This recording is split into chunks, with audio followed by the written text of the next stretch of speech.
जी अस्सलाम वालेकुम। वालेकुम अस्सलाम सर, कैसे हैं आप? ठीक है। जी अल्हम्दुलिल्लाह, मैं खैरियत से हूँ। आप लोग कैसे हैं? अल्हम्दुलिल्लाह। अच्छा, इससे पहले डियर पार्टिसिपेंट्स, हम सेशन को प्रोसीड करें। क्वेश्चंस आंसर का। अब ये बेसिकली कोई फॉर्मल क्लास नहीं है, ठीक है। ये जनरल डिस्कशन सेशन है। तो आप लोगों के जो भी क्वेश्चंस हैं उसके लिए बेस्ट कोशिश ये होगी कि आप लोग हैंड रेज करें ताकि आपका नाम कॉल किया जाए और आपके क्वेश्चंस जो है वो फिर लिए जाए। जिन जिन के क्वेश्चंस हैं सेल टैक्स के हवाले से वो अपने हैंड रेज करें, तो आप लोगों के क्वेश्चन हम फिर लेते हैं।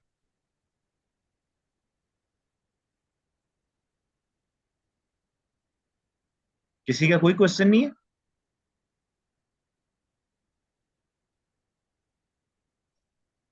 जी, इजाज मकबूल साहब। अस्सलाम वालेकुम। हेलो। वालेकुम अस्सलाम। इजाज भाई, कैसे हैं आप? ठीक है। अल्हम्दुलिल्लाह, अल्लाह का शुक्र है। अच्छा, क्योंकि हम टैक्स पढ़े थे, इनकम टैक्स काफ़ी देर से पढ़े थे। तो मैं क्योंकि गवर्नमेंट सेक्टर, यहाँ पे सेल टैक्स को आपको पता है गवर्नमेंट सेक्टर में इतना ज़्यादा होता नहीं है कोई। As a withholding agent थोड़ा बहुत हमें पता है, 1/5 हम काटते हैं, विद होल्डिंग करते हैं। ठीक इसके है। अलावा सेल टैक्स का मुझे कुछ नहीं पता, ऐसे मैं कह दूं जी कि क्या होता है। थोड़ा बहुत ठीक याद है, किसी ज़माने में पढ़ा था बीकॉम में, पिफा वगैरह में, वो इनपुट और आउटपुट का डिफरेंस करके कोई करते थे। ठीक है। तो थोड़ा नहीं इस ओवरव्यू हर थोड़ा सा दे दें, क्या चीज़ है सेल टैक्स, कैसे करते हैं, ये क्या है, ताकि नहीं सबको नहीं, पता इजाज लगे। भाई, ये उस तरह का तो बिल्कुल सेशन भी नहीं है हमारे पास। ये जितनी भी ऑडियंस है, जिस जिस चैनल से बेसिकली ये सारे लोग जो है वो हमारे साथ किसी न किसी तरह से जुड़े हुए हैं, ठीक है। तो ये कोई प्रॉपर क्लास नहीं है। अगर आपकी सेल टैक्स के हवाले से आपकी कोई क्यूरी है, कोई आपको प्रॉब्लम आ रही है, तो वो आप वो एड्रेस करवा सकती हैं। तो ये हम मतलब सेल टैक्स पढ़ाने नहीं यहाँ पे आए, बिल्कुल भी। ओके ओके, चलिए ठीक है सर। वो बाकी जो कैंडिडेट्स वगैरह वो कुछ पूछेंगे, मैं फिर उनसे ना वो कर लूंगा, ऑब्जर्व कर लूंगा कोई उनसे क्वेश्चन जी वगैरह। ठीक। जी चलिए ठीक चलिए है। ठीक, ओके और ओके। किसी का कोई क्वेश्चन है? जी, चौधरी कामरान साहब। हाँ, अस्सलाम वालेकुम सर। जी वालेकुम सलाम। सर एक्चुअली कुछ तो होते हैं जो हम परचेजिंग करते हैं, रजिस्टर्ड होते हैं आगे से लोग। जी और कुछ ऐसे होते हैं जो अनरजिस्टर्ड होते हैं। जी। तो हमें अनरजिस्टर्ड की रिपोर्टिंग कैसे करनी है सर? उसमें हमें कौन सी चीज़ें को ज़्यादा मैटर करना चाहिए, देखभाल करनी चाहिए उसके अंदर, जब अनरजिस्टर्ड बंदे से हम कुछ चीज़ परचेज करके उसको रिपोर्ट करेंगे? अच्छा, अनरजिस्टर्ड पर्सन से परचेजेस आप करेंगे ना, उसकी आपको ना एक तो ये बात होगी कि आप उसका ना इनपुट टैक्स क्रेडिट क्लेम नहीं करेंगे, क्योंकि उसने आपको सेल टैक्स इनवाइस तो दी नहीं होगी। उसने आपको यस। सेल टैक्स तो चार्ज नहीं किया होगा, और आपको सेल टैक्स इनवाइस आपके पास नहीं होगी, तो आप उसका इनपुट टैक्स क्रेडिट क्लेम नहीं कर पाएंगे। अच्छा, और आपने अनरजिस्टर्ड ओके। पर्सन से परचेजेस की हैं, लेकिन आप जो सेल्स कर रहे हैं वो रजिस्टर्ड पर्सन को हैं, और आप भी रजिस्टर्ड पर्सन हैं, और आप आगे क्या है, सेल टैक्स चार्ज कर रहे हैं। क्या कर रहे हैं आप? क्योंकि रजिस्टर्ड पर्सन आप सेल टैक्स चार्ज कर रहे हैं, लेकिन आप परचेजेस किससे कर रहे हैं? अनरजिस्टर्ड पर्सन से।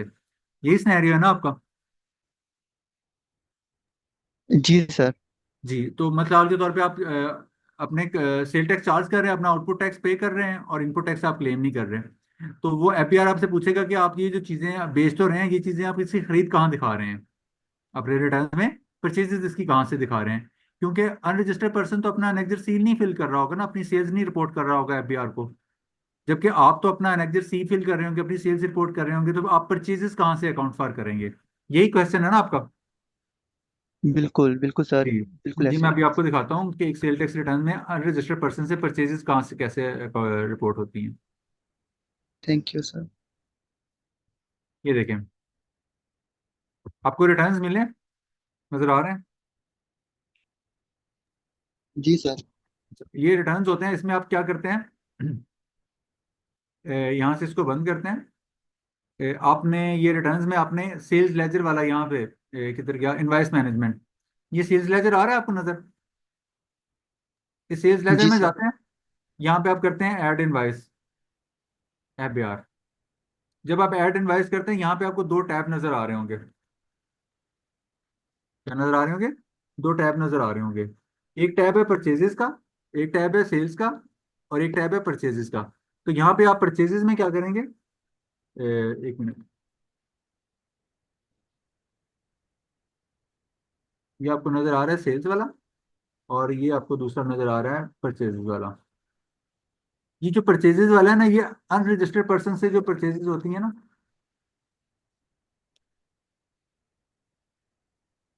उसको रिपोर्ट करने के लिए है। आप यहाँ पे ना जाके क्या करेंगे, ये सेल्स वाले नहीं, आप उसको परचेजेस को क्लिक करेंगे तो आपको परचेजेस यहाँ पे आप एंटर कर पाएंगे। अब आप क्या कर पाएंगे, परचेजेस वाली डिटेल यहाँ पे रिपोर्ट कर पाएंगे आप। तो आपने अनरजिस्टर्ड पर्सन से जो परचेजेस किए ना, मतलब ये कि जी ये sir. Purchases from unregistered person आप यहाँ पे रिपोर्ट करेंगे। और जो आप रजिस्टर्ड पर्सन को आगे से आप बतौर रजिस्टर्ड पर्सन आप सेल्स कर रहे होंगे, ये आपकी सेल्स रिपोर्ट हो रही होगी एज अ रजिस्टर्ड पर्सन। और ये आप आगे कहाँ जाएंगे, नेक्स्ट सी में जाएंगी। और ये आपकी परचेजेस जो हैं, ये आपके एनेक्जर ए में रिपोर्ट हो जाएंगी, लोकली परचेजेस। जी, okay. Thank you sir. Sir अगर ऐसा सिनेरियो लिया जाए कि हम लोग रजिस्टर्ड पर्सन से परचेज कर रहे हैं और आगे हम जो सेल कर रहे हैं वो अनरजिस्टर्ड को कर रहे हैं, तो तो भी आप क्या करेंगे, आप इनपुट टैक्स क्रेडिट नहीं ले पाएंगे उसका, क्योंकि आप आउटपुट टैक्स चार्ज ही नहीं कर रहे हैं। कि आप उनको अनरजिस्टर्ड पर्सन इनपुट को हम कर रहे हैं ना, तब आप अनरजिस्टर्ड पर्सन को चार्ज कर रहे हैं ना, जी सर। तो आप सेल टैक्स इनवाइस दे रहे हैं, जी। आप उसे 18% चार्ज कर रहे हैं, तो आपको इनपुट नहीं टैक्स सर। कैसे मिलेगा। उसकी कुछ कंडीशन राइट। है, सेक्शन 7 है और सेक्शन 73 की कंप्लाइंसेस करेंगे, तो तब आपको जाके इनपुट टैक्स क्रेडिट की कंडीशंस फुलफिल करेंगे तो फिर आपको इनपुट टैक्स क्रेडिट क्लेम करना है। लेकिन आप अपनी अपनी सेल्स इसी तरह कराएंगे, अनरजिस्टर्ड पर्सन को सेल्स कर रहे हैं। फिर मैं आपको सिनेरियो चेंज करता हूँ यहाँ पे, एक मिनट।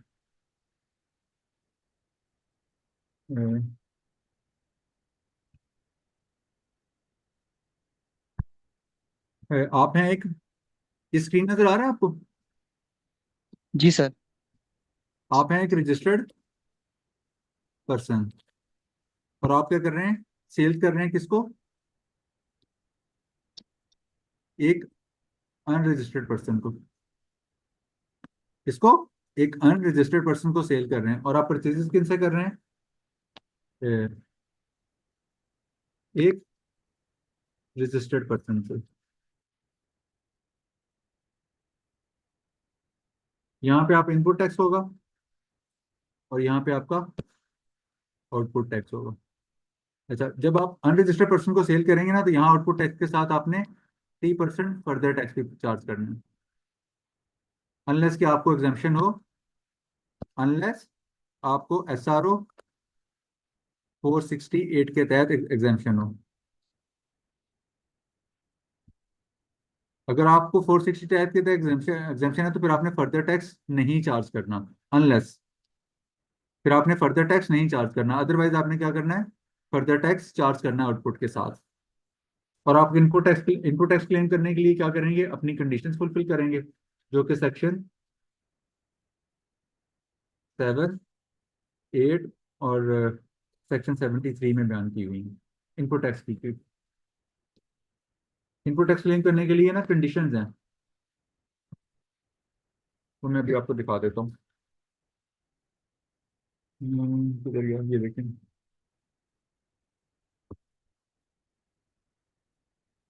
ये आपने इनपुट टैक्स क्रेडिट क्लेम करना है तो आपके पास ये चीज़ें अवेलेबल हो। नंबर एक, आपके पास सेल टैक्स इनवाइस हो। दूसरा, आपके पास अगर आपने गुड्स इंपोर्ट करे हैं तो क्या हो, आपके पास गुड डेकोरेशन हो, या आपके पास क्या हो, बिल ऑफ एंट्री हो। क्या हो आपके पास, बिल ऑफ एंट्री हो। और अगर आपने गुड्स परचेज किए हैं इन ऑन ऑक्शन तो फिर आपके पास क्या हो, ट्रेजरी चलान हो आपके नाम का, तो फिर आप इनपुट टैक्स क्रेडिट क्लेम कर पाएंगे। और इसके साथ एक जो है ना, कुछ सिनेरियो में आप इनपुट टैक्स क्रेडिट नहीं क्लेम कर पाएंगे। वो कहाँ लिखे हुए हैं, वो सेक्शन 8 में लिखे हुए हैं। आपने गुड्स जो परचेज किए हैं वो आपने किसी टैक्सेबल सप्लाईज में इस्तेमाल नहीं करने हैं। और ऐसे अदर गुड्स जिन पे FBR ने एक SRO जारी किया हो, तो इस पे आपने ना, FBR के एक SRO है इसके ऊपर, SRO 490, उसमें लिखा हुआ है कि किन किन गुड्स के ऊपर जो है ना आपको इनपुट टैक्स का क्रेडिट नहीं मिलेगा। इसके अलावा जो आपको ना सेक्शन 73 की कंप्लायंसेस करनी होती है, मैं भी आपको दिखा देता हूँ। किधर गया ये वाला, कि आपको इनपुट टैक्स क्रेडिट जो है ना वो अप्रूवल बेसिस पे मिल जाता है, लेकिन आपने क्या करनी है, तो फिर उसकी पेमेंट करनी होती है विद इन 180 डेज के अंदर अंदर। किधर गया,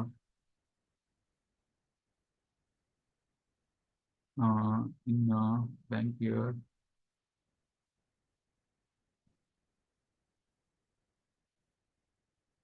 100, किधर गया,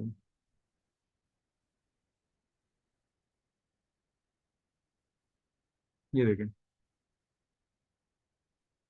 विद इन 180 डेज के अंदर from the issuance of the sale tax invoice.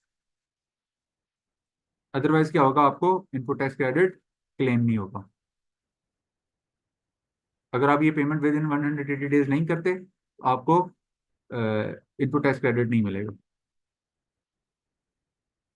और फिर आपने ये एक और बात इसमें, अगर आप हैं मैन्युफैक्चरर्स हैं, तो फिर आपको इसकी लिमिट भी है परचेजेस की, कि आपने अनरजिस्टर्ड पर्सन को इससे ज़्यादा की सेल्स नहीं करनी। तो ये देखें, सेक्शन 73 का सब सेक्शन 4 क्या लिखा हुआ है, a registered person shall not be entitled to claim input tax अगर वो क्या करता है, टैक्सेबल सप्लाईज कर देता है, ये टैक्सेबल सप्लाईज कर देता है exceeding in aggregate 100 million rupees in a financial year और 10 million rupees in a tax period। और ये दोनों अमाउंट क्या है, इन एग्रीगेट, और इन दोनों के दरमियान क्या है, और अगर आप इससे एक्सीड करते हैं तो फिर आपको इनपुट टैक्स क्रेडिट भी नहीं मिलेगा। ये लफ्ज क्या है, एक्सीडिंग, और ये लिमिट जो है ये पर पर्सन है,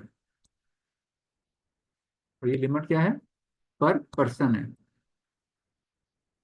कि उन्होंने अगर सेल्स करनी है, किसकी करनी है, इससे ज्यादा टैक्सेबल सप्लाईज करनी है, इस लिमिट से ज्यादा करेंगे तो फिर आपको इनपुट टैक्स क्रेडिट नहीं मिलेगा। यानी इस लिमिट तक क्या है, आप पर पर्सन, एक रजिस्टर्ड पर्सन सेल कर सकता है to a person who is not an registered person. तो ये इसके एस्पेक्ट्स हैं। सर ये 100 मिलियन और जी और करके है, जी आपका आवाज ड्रॉप हो गया।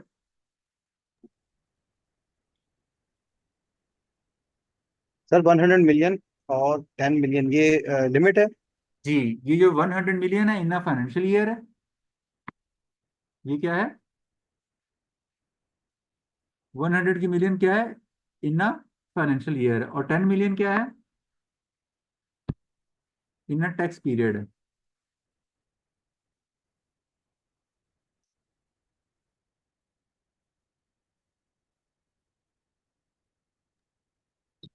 सर इनमें डिफरेंस क्या है टैक्स पीरियड में और फाइनेंशियल ईयर? सर तो हमें दोनों अगर पता है सेम हो टैक्स जी, टैक्स पीरियड होता पीरियड। है, टैक्स पीरियड होता है period of 1 calendar month, but financial year होता है पीरियड ऑफ 12, जिसमें आपके पूरे फाइनेंशियल 12 महीने का पीरियड होता है, फाइनेंशियल ईयर है। पीरियड का लफ्ज है लेस देन अ ईयर। मिसाल के तौर पे मैं आपको दिखा देता हूँ, ये देखिए, वो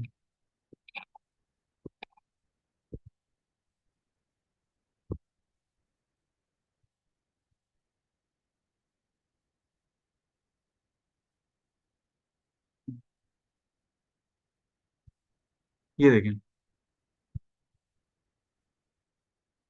टैक्स पीरियड का मतलब है कि period of 1 month.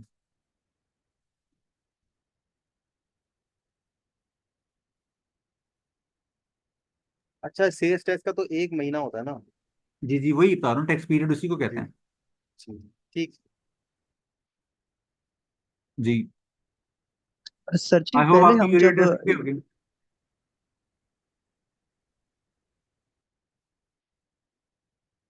Ji, I hope मैं, क्या आपका क्यूरी एड्रेस हो गया होगा।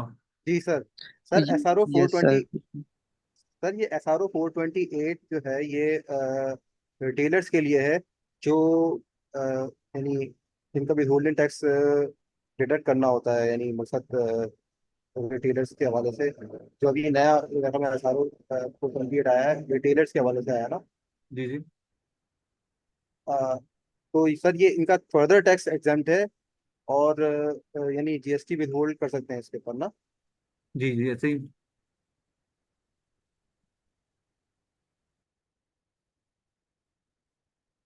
सर ये जी, टीयर टू टीयर थ्री क्या है सर? ये ना रिटेलर्स की टाइप हैं। टीयर वन रिटेलर्स की कुछ टाइप हैं कि टीयर वन रिटेलर किन्हें कहते हैं, और कुछ कहते हैं कि other than tier one retailer. ये आप देखें, टीयर वन रिटेलर ऐसे रिटेलर होते हैं जिनकी ये कैटेगराइजेशन होती है। ऐसे टीयर जो कि ऑपरेट कर रहे होते हैं,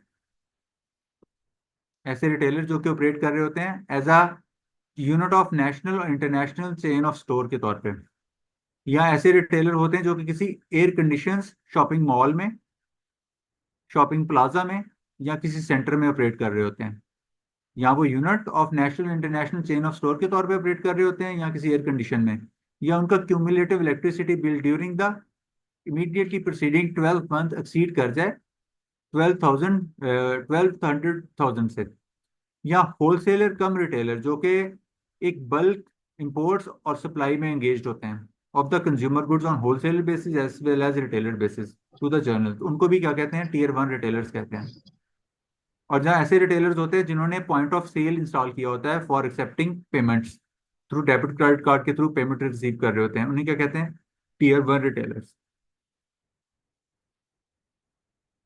या जिन्होंने टैक्स डिडक्टेबल डायरेक्ट होल्डिंग करनी होती है अंडर सेक्शन 236 जी और 236 H of income tax ordinance के तहत, ऐसे रिटेलर्स को क्या किया था, ड्यूरिंग द, उन्होंने टैक्स विद हेल्ड किया और during the immediately preceding consecutive 12 month वो एक्सीड कर जाए बिफोर द टैक्सेबल लिमिट, ऐसे को क्या कहते हैं, tier one retailers. Tier one retailers ने क्या करना होता है कि टीयर वन रिटेलर्स ने अपना टैक्स लायबिलिटी वही वैट मोड के थ्रू डिस्चार्ज करनी होती है, और लेकिन इन्होंने क्या करना होता है, अपना अपने सिस्टम को एफबीआर के साथ, अपने पॉइंट ऑफ सेल को एफबीआर के साथ इंटीग्रेट करना होता है for the real time reporting of the sales, यानी अपनी सप्लाईज को रियल टाइम एफबीआर को बताना होता है, और उसके लिए उन्होंने एफबीआर के साथ, सिस्टम के साथ अपना पॉइंट ऑफ सेल इंटीग्रेट करना होता है। ऐसे रिटेलर को क्या कहते हैं, टीयर वन सर इसमें रिटेलर। बहुत और सारे जो अदर देन, इसके अलावा जो बाकी रिटेलर होते हैं तो उन्हें कहते हैं other than tier one retailer. और other than tier one retailers ने क्या करना होता है, अपना सेल टैक्स जो होता है अपना मंथली इलेक्ट्रिसिटी बिल के साथ पे करना होता है। अच्छा सर ये बहुत सारे जैसे अभी कैटेगरीज बताई हैं आपने, इसमें बहुत सारे ऐसे लोग हैं जो कि यानी टीयर वन में यानी वो क्या कहते हैं लिस्ट करते हैं, बट वो अभी तक लिस्ट हुए नहीं, यानी रजिस्टर्ड हुए नहीं है, इंटीग्रेट हुए नहीं है जी पीओएस से। जैसे जी आप ये यहाँ पे एक आपने बताया था ना, कंडीशन के एयर कंडीशन प्लाजा या मॉल में क्या कहते हैं उनकी शॉप वगैरह होनी चाहिए, तो वो भी क्या कहते हैं टीयर वन में आते हैं। तो बहुत सारे ऐसे यानी शॉप्स हैं यानी प्लाजा या मॉल में जो कि जिनका एनटीएन रजिस्टर्ड ही नहीं हुआ होता, जो नॉन अनरजिस्टर्ड होता है। और इसी तरीके से सर 236 एच और जी मैंने ऐसे लोग भी देखे हैं सर जो कि सेल्स टैक्स रजिस्टर्ड है ही नहीं, जिनका क्या कहते हैं 1 मिलियन तक के 236 एच यानी डिडक्ट हुआ हुआ है। पॉइंट जी 5% करता था ना पिछले पिछले साल, जी। जो रजिस्टर्ड जो एफबीआर से रजिस्टर्ड होते थे सर।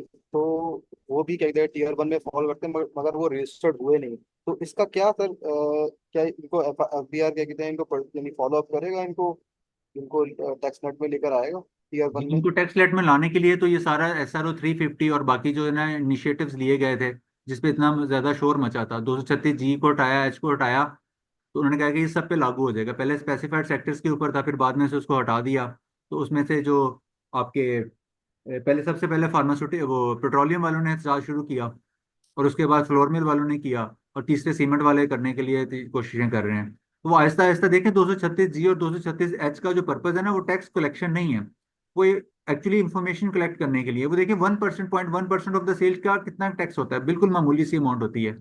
लेकिन 236 जी और एच के थ्रू जो है ना एफबीआर एक इंफॉर्मेशन कलेक्ट कर रहा है उन लोगों के बारे में जो कि क्या है, जिन्होंने अपने इनकम टैक्स रिटर्न्स बहुत लो शो कराते हैं। मिसाल के तौर पे ऐसे रिटेलर्स हैं या होलसेलर हैं जो मार्केट में बैठे हुए हैं और अपने रिटर्न्स क्या करते हैं, नील शो करते हैं या बहुत ही अपनी कुछ भी नहीं करते, लेकिन उन्होंने अच्छी खासी अर्निंग करी हुई होती है।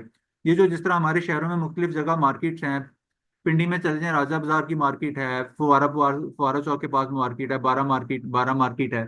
सदर में चले जाएं उस तरह उनके पास कोई मार्केट है, लाहौर में चले जाएं तो इस तरह हार रोड पे बैठे हुए बिजनेसमैन हैं, रिटेलर हैं, होलसेलर हैं, जिन्होंने अच्छे खासे अर्निंग की हुई है, लेकिन वो क्या करते हैं, अपने आप को टैक्स नेट में नहीं लेके आते, अपनी इंफॉर्मेशन को नहीं लेके आते।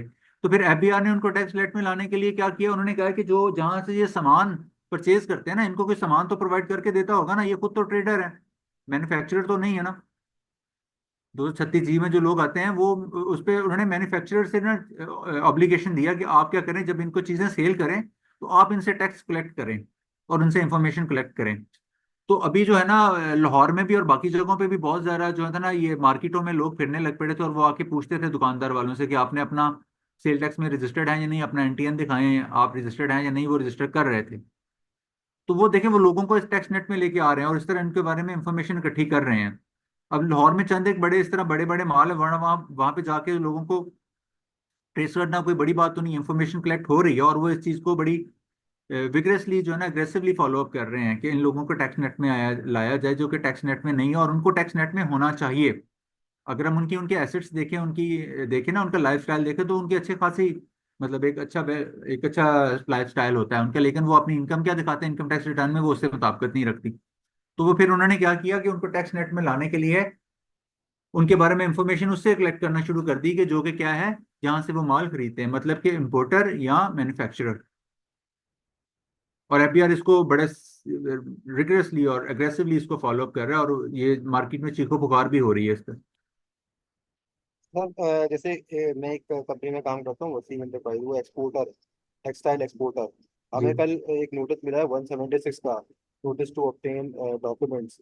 उसमें SRO 422, जो आपने अभी बताया ना, SRO 422, तो वो इंटीग्रेशन ऑफ POS के लिए उन्होंने क्या कहते हैं हमें जो है ना, कहा है कि भाई आप रिटेलर हो और आपको क्या कहते हैं इंटीग्रेशन करवानी है। ठीक जी है। जी, ऐसे ही। तो हाँ, तो सर उसके लिए जैसे अगर हम एक्सपोर्टर हैं और हम हमारा तो वैसा रिटेल से कोई ताल्लुक ही नहीं है, तो उसके लिए क्या मकसद, उसका नोटिस बना के यानी रिप्लाई बना के देना होगा, या उसको ये आप इग्नोर उन्हें कर दिया रिप्लाई जाए इस बना के दे नोटिस दें को? कि आप हमें टीयर वन में रिटेलर में अकाउंट फार करते हैं, जबकि हम टीयर वन में रिटेलर में तो अकाउंट फार होते ही नहीं है। हमारी तो एक्सपोर्ट्स हैं, और एक्सपोर्ट जो है ना, वो सारी की सारी बाहर जाती हैं। हम यहाँ पे लोकल मार्केट में तो बतौर रिटेलर वक्त काम ही नहीं कर रहे हैं ना, ना होलसेलर का या रिटेलर को तो हम चीज़ें सेल ही नहीं कर रहे हैं। तो हमारा जो सिस्टम अच्छा। तो है ना, हम तो टीयर वन रिटेलर में नहीं है, कैटेगराइजेशन में नहीं है। आप हमारी सेल टैक्स की प्रोफाइल चेक कर ले, उसमें हमारी रजिस्ट्रेशन में या कैटेगराइजेशन में जो भी, अगर रिटेलर नहीं आ रहा तो आप उसको आर्ग्यूमेंट के तौर पे प्रेजेंट कर सकते हैं कि देखिए हम रिटेलर है ही नहीं है। जिन हाँ, हमारी सेल्स टैक्स टैक्स, पेयर जी जी। की जो हमारी जो प्रोफाइल है सेल टैक्स में भी, और उसमें भी हमारी बिजनेस जो कैटेगराइजेशन है, बिजनेस सेक्टर है, वो भी देख लें, वो रिटेलर का नहीं है। हम तो एक्सपोर्टर्स हैं और एक्सपोर्ट करते हैं। तो लिहाजा जो आपने हमें ये जो हमें शोकाज नोटिस दिया है, तो ये हमारी मतलब हम पे एप्लीकेबल नहीं होता, लिहाजा आप इसको अकॉर्डिंगली विड्रॉ कर लें। यानी ठीक आपको है अपने सर। एविडेंस के साथ अपने एविडेंस के साथ अपनी आर्ग्यूमेंट के साथ उनको कन्विंस करना होगा। अच्छा सर, एक और चीज़, जैसे प्रोविंशियल जो हमारा टैक्स होता है, उसको हम किस तरह से इनपुट क्लेम कर सकते हैं, यानी जैसे फॉर एग्जांपल अगर वो तो 30, अब तो 15% हो गया। ठीक है। जैसे कोई सर्विसेज, यानी सर्विसेज में 15% होता है, यानी अगर सेल्स टैक्स, सेल्स टैक्स का की बात करते हैं, तो अगर कोई हम्म। हमें इनवाइस देता है सेल्स टैक्स की, तो उसका हम इनपुट कैसे क्लेम करेंगे? ये SBR में क्लेम होता है? जी, इनपुट टैक्स की अगर डेफिनेशन देखें ना, तो उसमें जो सेल टैक्स पे सर्विसेज पे टैक्स चार्ज किया होता है ना, वो उसमें शामिल है। मैं भी आपको दिखा देता हूँ।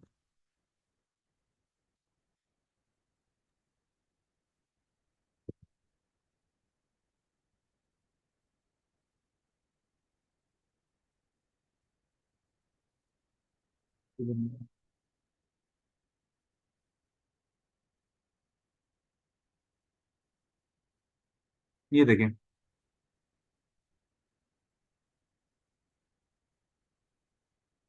इनपुट टैक्स से क्या मुराद है।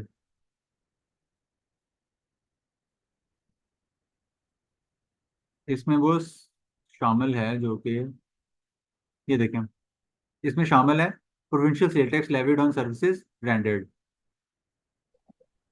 अच्छा, जब वो सर्विसेज पे अगर आपने सेल टैक्स चार्ज करना है ना, तो उसमें कुछ कंडीशंस लिखी होती हैं। सर्विसेज वालों को जो सेल टैक्स चार्ज होते हैं ना, मोस्टली क्या होते हैं, जहाँ तो वो बिलो द फिक्स्ड रेट में, फिक्स्ड वैल्यू पे चार्ज किया, जहाँ रिड्यूस रेट पे चार्ज किया, तो फिर आप उसका इनपुट टैक्स क्रेडिट क्लेम नहीं कर सकते। तो देखना है कि जो आपने सेल टैक्स आपको पे हो रहा है, वो स्टैंडर्ड रेट पे है या फिक्स्ड रेट पे है या रिड्यूस रेट है या रिवर्स मोड में है। तो अकॉर्डिंगली आपने ये प्रोविंशियल लॉ के जो सब्जेक्ट है ना उसमें देख लीजिएगा कि आपको वो जो सर्विसेज ले रहे हैं वो किस तरह चार्ज हो रही हैं, क्योंकि बहुत जगह जो है ना वो वहाँ पे रिड्यूस रेट है, तो वो इनपुट टैक्स वहाँ पे लिखा होता है कि इसका इनपुट टैक्स क्रेडिट नहीं मिलेगा। तो जो आप अच्छा सर्विसेज अवेल कर रहे हैं तो आपको वहीं से आइडिया होगा कि ये इसमें इसका सेल टैक्स हम इसका जो इनपुट है वो हम सेल टैक्स में क्लेम कर सकते हैं या नहीं कर सकते। सर, जैसे स्टैंडर्ड रेट है इनका 15%, तो वो तो हम क्लेम कर सकते हैं ना? जी, अभी अगर वो 15। स्टैंडर्ड रेट है और वहां पे लिखा हुआ है कि अगर ये पर्टिकुलर सर्विसेज के ऊपर बेशक स्टैंडर्ड रेट ही चार्ज होगा, लेकिन अगर उस स्केड्यूल में लिखा हुआ है कि वो उसका इनपुट टैक्स क्रेडिट जो है ना नहीं अलाउ होगा, तो वो फिर नहीं अलाउ होगा। अच्छा। क्योंकि सेल टैक्स के जो है ना प्रोविंशियल सेल टैक्स उसके अगर आप हर सूबे के वैसे तो अपना प्रोविंस है, लेकिन जनरल में एक कॉमनैलिटी जो कंसिस्टेंसी है वो ये कि वहाँ पे जो लॉ है ना उसमें एक फर्स्ट स्केड्यूल दिया जाता है। फर्स्ट स्केड्यूल में लिस्ट ऑफ सर्विसेज दी जाती हैं। सेकंड स्केड्यूल में वो लिस्ट दी जाती हैं सर्विसेज की जिनके जिनके ऊपर जिनको रेंडर करते हुए टैक्स चार्ज किया जाएगा, और उसमें फिर आगे रेट डेफर करते हैं। एक स्टैंडर्ड रेट होता है और स्टैंडर्ड रेट के अलावा कहीं फिक्स रेट होता है और कहीं रिड्यूस रेट होता है। तो ये आपको प्रोविंशियल सेल टैक्स लॉ को देखना होगा के हवाले से। अच्छा सर, एक और सवाल है। जी एक और सवाल है सर। एक कंपनी है एक्सपोर्टर, एक लार्ज कंपनी है एक्सपोर्टर।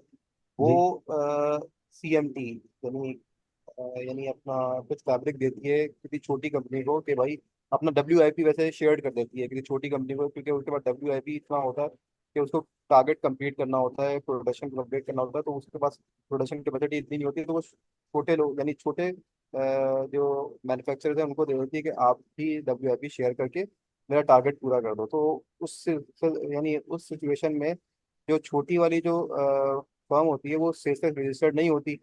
ठीक है। तो वो जो कंपनी बड़ी कंपनी है, क्या वो उससे क्या कहते हैं सेल्स टैक्स इनवाइस लाजमी क्लेम करेगी, या सेल्स टैक्स उसका एग्जेम्प्टेड है, या उसको ज़रूरी नहीं है? अच्छा, वो बेसिकली जो इस तरह आप सर्विसेज दे रहे होते हैं ना वो बेसिकली फॉल करता होगा, आई थिंक आपने टर्म सुनी होगी टॉल मैन्युफैक्चरिंग। कौन सी सर?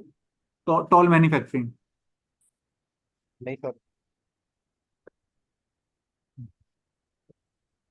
आप इधर में इसमें ना सप्लाई की डेफिनेशन में देखें, ये आपको नजर आ रही? जी सर। ये देखें,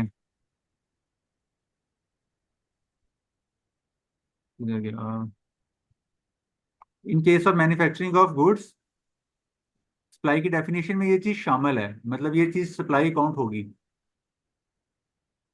इन case of manufacture of goods belonging belonging to to. Another person,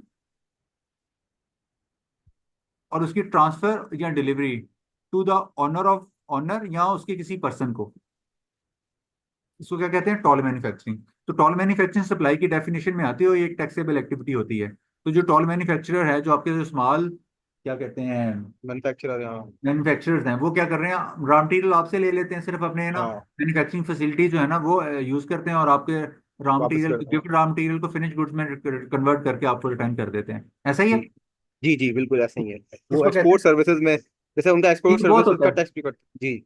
जी बिल्कुल ऐसे ही होता है। तो तो वो इसको उसमें कहते हैं टॉल मैन्युफैक्चरिंग। इसमें इनको सेल्स टैक्स की जरूरत नहीं होती, सेल्स टैक्स इनवाइस की जरूरत नहीं होती ना? सेल टैक्स इनवाइस की जरूरत नहीं होती, लेकिन ये जो है ना इस तरह के मैकेनिज्म जो होता है ना वो कहते हैं कि उसको एक इनडायरेक्ट एलसी, इन दोनों के दरमियान इनडायरेक्ट एलसी खुलती है एक्सपोर्ट के केस में। नहीं इनडायरेक्ट सर, एक्सपोर्ट के। नहीं सर, कोई कोई इस तरह की एलसी वगैरह कुछ भी नहीं होता। बस वो PO के ऊपर क्या कहते हैं, उनको फैब्रिक दे देते हैं, और वो उसकी कटिंग, मैन्युफैक्चरिंग, स्टिचिंग और फिनिशिंग करके उसको वापस यानी अपना बिल बना, कच्चा बिल बना के उनको दे देते हैं, सेल्स टैक्स पे नहीं। बहुत सारी इस तरह की, और कुछ ऐसे भी हैं जो जीरो रेटेड यानी जीरो सेल्स टैक्स, जीरो लिखकर ना, 0% लिखकर ऐसी भी इनवॉइस जमा करवाते हैं। फिर उनकी सप्लाई तो जीरो रेटेड ना हुई ना, एक्सपोर्ट करके हुआ है ना जीरो नहीं, रेटेड वैसे तो करके। जीरो रेटेड ही है ना सप्लाई, वो एक्सपोर्ट्स। एक्सपोर्ट तो जीरो रेटेड है, लेकिन इनवाइस तो इशू होती है ना उसमें। सर 18% नहीं, 18% में तो नहीं आएगी ना सर, वो जीरो रेटेड हाँ ही होगा ना वो तो। जी, इनवाइस तो इशू होती है, यही तो जीरो रेटेड में और एग्जाम में फर्क होता है कि जीरो रेटेड में आप सेल टैक्स इनवाइस इशू करते हैं, ऑल्दो कि वो जीरो रेट पे होती है, लेकिन वो सेल टैक्स इनवाइस इशू होती है। एग्जाम में ना इनवाइस ही नहीं इशू, सेल टैक्स इनवाइस ही नहीं इशू होती। अच्छा, मगर यहाँ पे बहुत सारे जितने भी जो हमारे मैन्युफैक्चरर हैं, छोटे मैन्युफैक्चरर, जब वो इनवाइस जमा करवाते हैं ना, उसको 1% एक्सपोर्ट सर्विसेज का काटते हैं वो ना। जी वो इसलिए काटते हैं कि वो उसमें फॉल करते हैं, क्या कहते हैं यार, ये export of service, export of income tax में एक्सपोर्ट ऑफ गुड्स में फॉल करते हैं ना। ठीक है। मेरा कहने का मकसद था सर, ये जो छोटे मैन्युफैक्चरर्स हैं, इनको सेल्स टैक्स रजिस्टर्ड होना लाजमी है जी होना या होता है, सेल्स? अनलेस वो कॉटेज इंडस्ट्री में फॉल ना करें। देखें ये मैन्युफैक्चरर ऑफ गुड्स है ना, जी जी। तो मैं अभी आपको कॉटेज इंडस्ट्री दिखाता हूँ। इधर गया।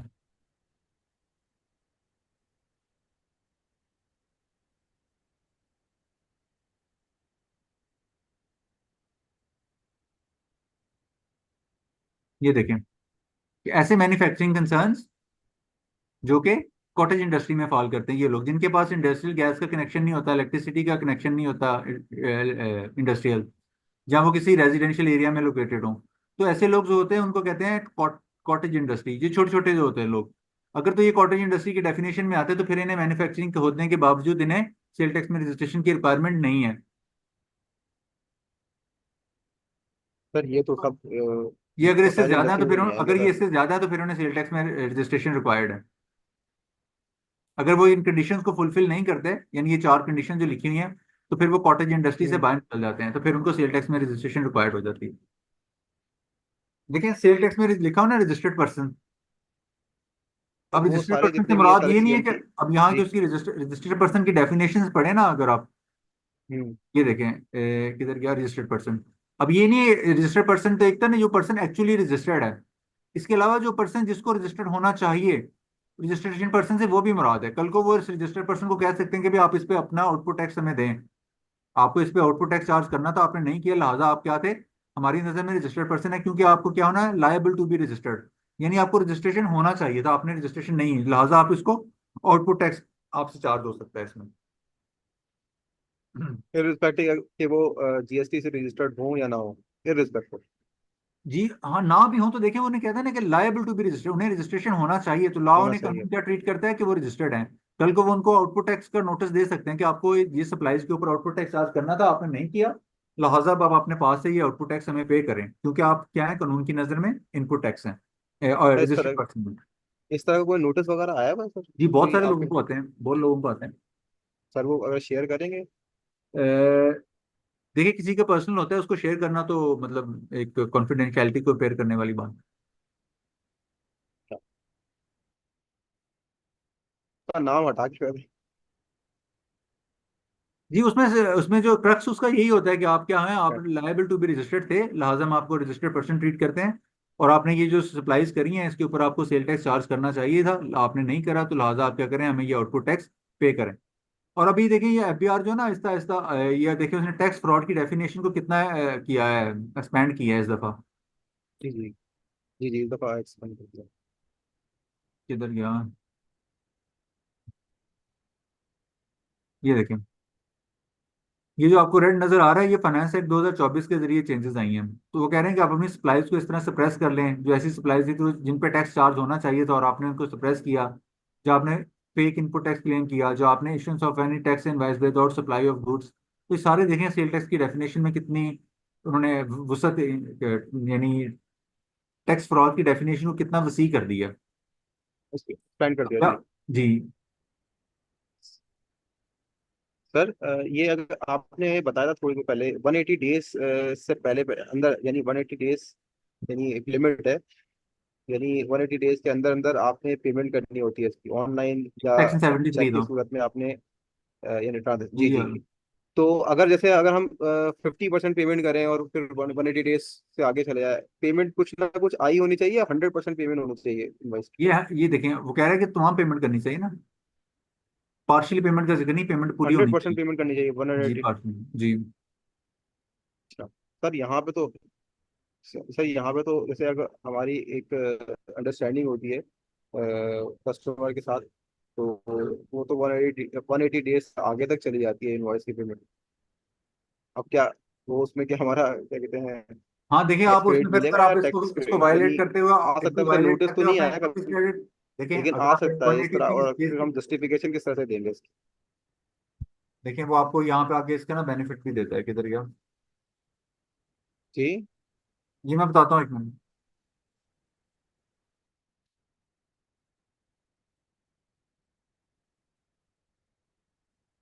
किधर गया।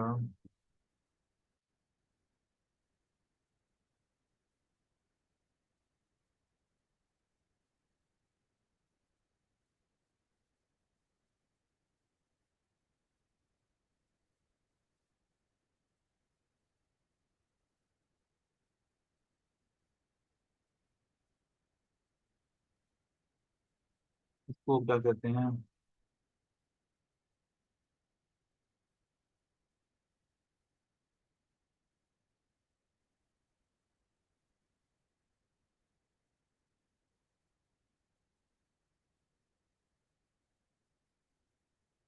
किधर गया किधर गया,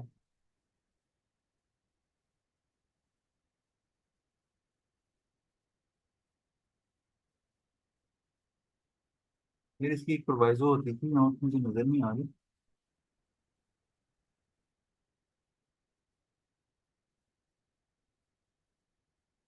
देखिए आप इसकी वायलेशन में अगर इनपुट टैक्स क्रेडिट क्लेम कर लेते हैं ना, तो फिर कल आपको जो आपको ऑडिट करेंगे या आपसे चीजें नोटिस देंगे अमेंडमेंट ऑफ असेसमेंट का, सेक्शन 11 का, तो फिर आपसे वो पूछेंगे कि आपने पेमेंट क्यों नहीं करी, तो फिर आपके पास देखें उसको आपने वायलेट तो करा होगा ना,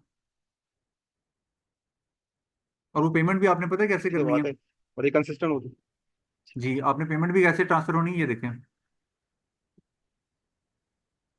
deposit in the deposit in the business bank bank account account. Of the supplier. वो तो सही है। जी, वो तो बिजनेस ट्रांजेक्शन तो होती है, मगर टर्म जो है ना 180 डेज से अब चली जाती है। ये चली जाती है बाज़ औक़ात उसको आप उसको कंडोनेशन भी अप्लाई कर सकते हैं, वो आपको इसमें थोड़ी सी रिलैक्सेशन दे देते हैं, लेकिन बहुत ज्यादा नहीं देते। हाँ, जो प्रैक्टिस अगर हमारी बिजनेस प्रैक्टिस ही यही है तो सर बिजनेस प्रैक्टिस तो होती है ना 180 डेज से अब चली जाती है। वन एक एक साल की एक तरह क्रेडिट होती है। हाँ, अगर आपकी इंडस्ट्री में एक इस एक तरह, तो साल की क्रेडिट दी फिर आप जाती उसका बेनिफिट ले सकते हैं। मिसाल के तौर पे जिस तरह ये शुगर में है, शुगर में जो इस तरह चीजें सप्लाई की जाए वहां पे तो क्रेडिट का टाइम पीरियड इससे ज्यादा ही होता है। है। जी तो वो सर। आप केस टू केस बेसिस पे जो है ना इसको आर्ग्यू कर सकते हैं।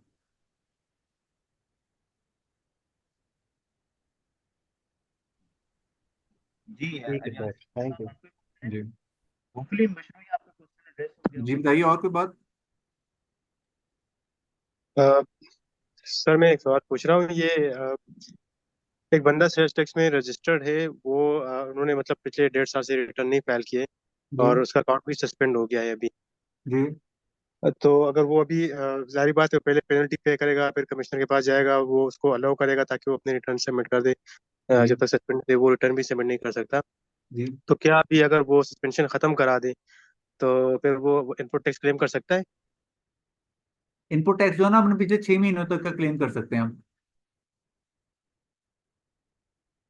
इनपुट टैक्स अच्छा क्लेम ठीक। करने की ना कंडीशंस हैं, सेक्शन जी 7, सेक्शन 8 और सेक्शन 73। अगर आप उन कंडीशंस को फुलफिल कर सकते हैं तो आप पिछले मिनिमम 6 महीनों का इनपुट टैक्स क्रेडिट क्लेम कर सकते हैं। अच्छा ठीक है। और ये क्या पहले अगर खुद से पीएसआईडी बना के जो पेनल्टी 10,000 पर मंथ बनती है और वो पे कर दे तो क्या वो कमिश्नर उसको अलाउ कर देगा या उससे अप्रूवल लेनी पड़ेगी पहले? ये अप्रूवल लेना पड़ेगी पहले। Okay thank you. जी ओके।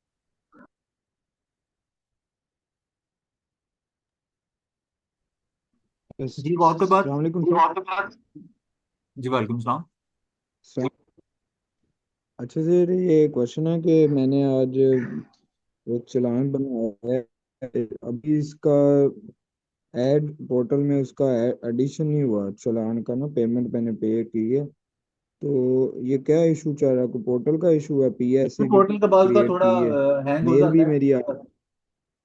जी, पोर्टल बाज़ का चीज़ें पिक करने में थोड़ी बहुत गड़बड़ कर जाता है, आईटी है ना, थोड़ी बहुत मिस्टेक हो जाती है बाज़ का।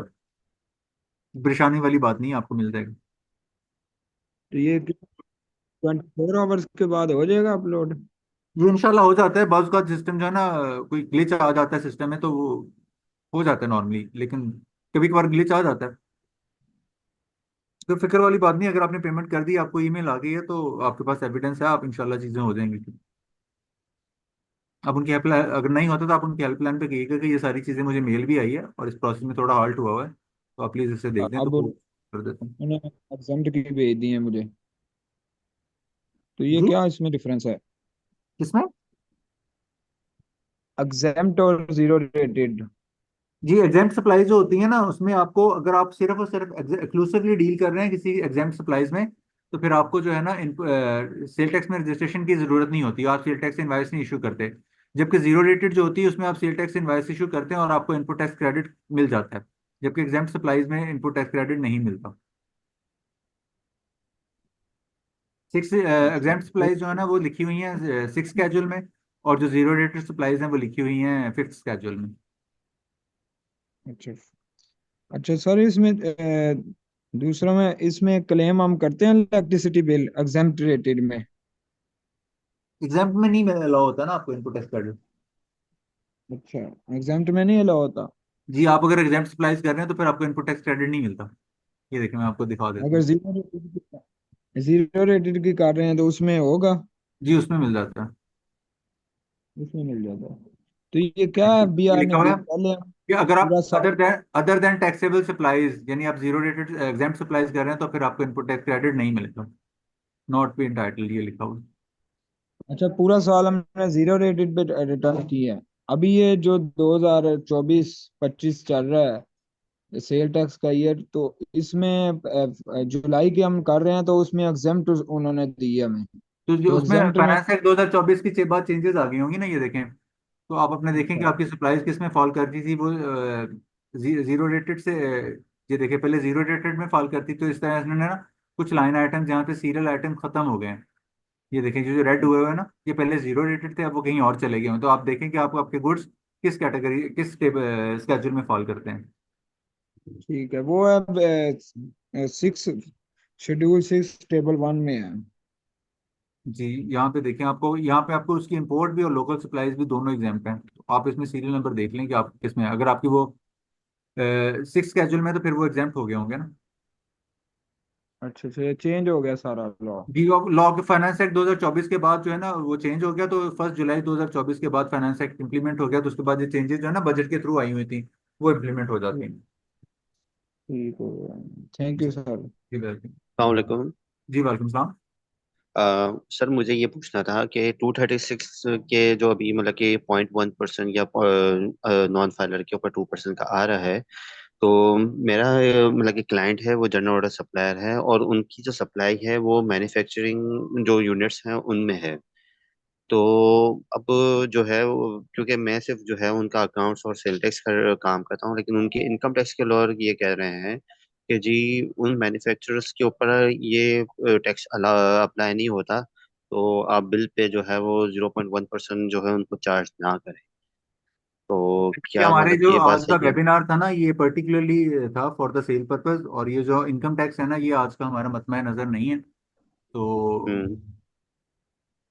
चलिए ठीक है सर। बिल्कुल, आपका सेल टैक्स के हवाले से कोई क्वेश्चन है तो वो एड्रेस हो जाएगा। और बाकी मैं आप बाकी लोग भी जो अभी तक हैं, आपकी कोई क्यूरीज हैं तो प्लीज आप जो है वो डेकोरम को मेंटेन करते हुए हैंड रेज का ऑप्शन यूज करें। अलियास भाई का हैंड काफी देर से जो है वो रेज किया हुआ उन्होंने। अलियास भाई, आप अपना क्वेश्चन करें। जी, बहुत शुक्रिया। अच्छा, पहले आप आइए ना एक बार जरा वहां पर अपना इनवाइस मैनेजमेंट में, जो पहला सेकंड पेज जो आपने एक बार ओपन किया था, आप मुझे अपना क्वेश्चन बताइए। आप उसमें आइए और उसमें परचेज में कोई आइटम उसमें फीड कीजिए जो टैक्सेबल हो। परचेज टैक्सेबल हो, what you mean by that? वो तो परचेजेस में अनरजिस्टर्ड पर्सन से चीजें आ रही थी ना, वहां पे इन्वेस्ट मैनेजमेंट में लिखा था। पर्सन से बादाम खरीद रहा हूँ। जी, मैं अनरजिस्टर्ड पर्सन से बादाम खरीद रहा हूँ। ठीक है। आप इसका जरा बनाइए, कैसे बनाएंगे? 0802 उसका एचएस कोड है। हमजा, जरा मेरी ग्लासेस देना मुझे। अंदर होंगे, यहाँ होंगे, देख। हाँ,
जी आप मुझे अपने पर्टिकुलर्स बताइए।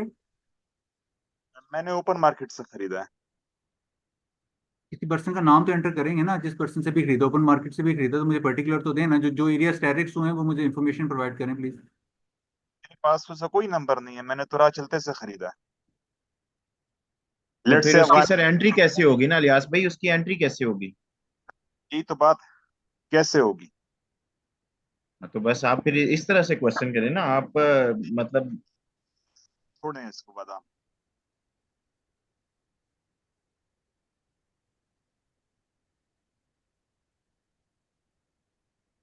चावल खरीदा या दाल खरीदी 0713 में, HS कोड में। यार मुझे ये पर्टिकुलर्स मुझे प्रोवाइड कर दें, मैं चीजें एंटर कर देता हूँ। मैंने आप सर्च किया, मैंने राह चलते से खरीदा, मैंने अफगानी से खरीदा है, उसका ना शाख्ती कार्ड है ना कुछ है। तो फिर आप चीजें उसका क्लेम नहीं कर पाएंगे ना, यहाँ पे नहीं एंटर होंगी उसके बगैर चीजें। मैंने क्लेम नहीं करना, हाँ मैंने फिर उससे दोस्त मैं आपसे अर्ज कर रहा हूँ कि अगर आपके पास पर्टिकुलर्स नहीं है तो फिर आप अज्यूम करके पर्टिकुलर्स नहीं एंटर कर सकते, पर्टिकुलर्स तो आपको एंटर करना होंगे ना जो रिक्वायर्ड है।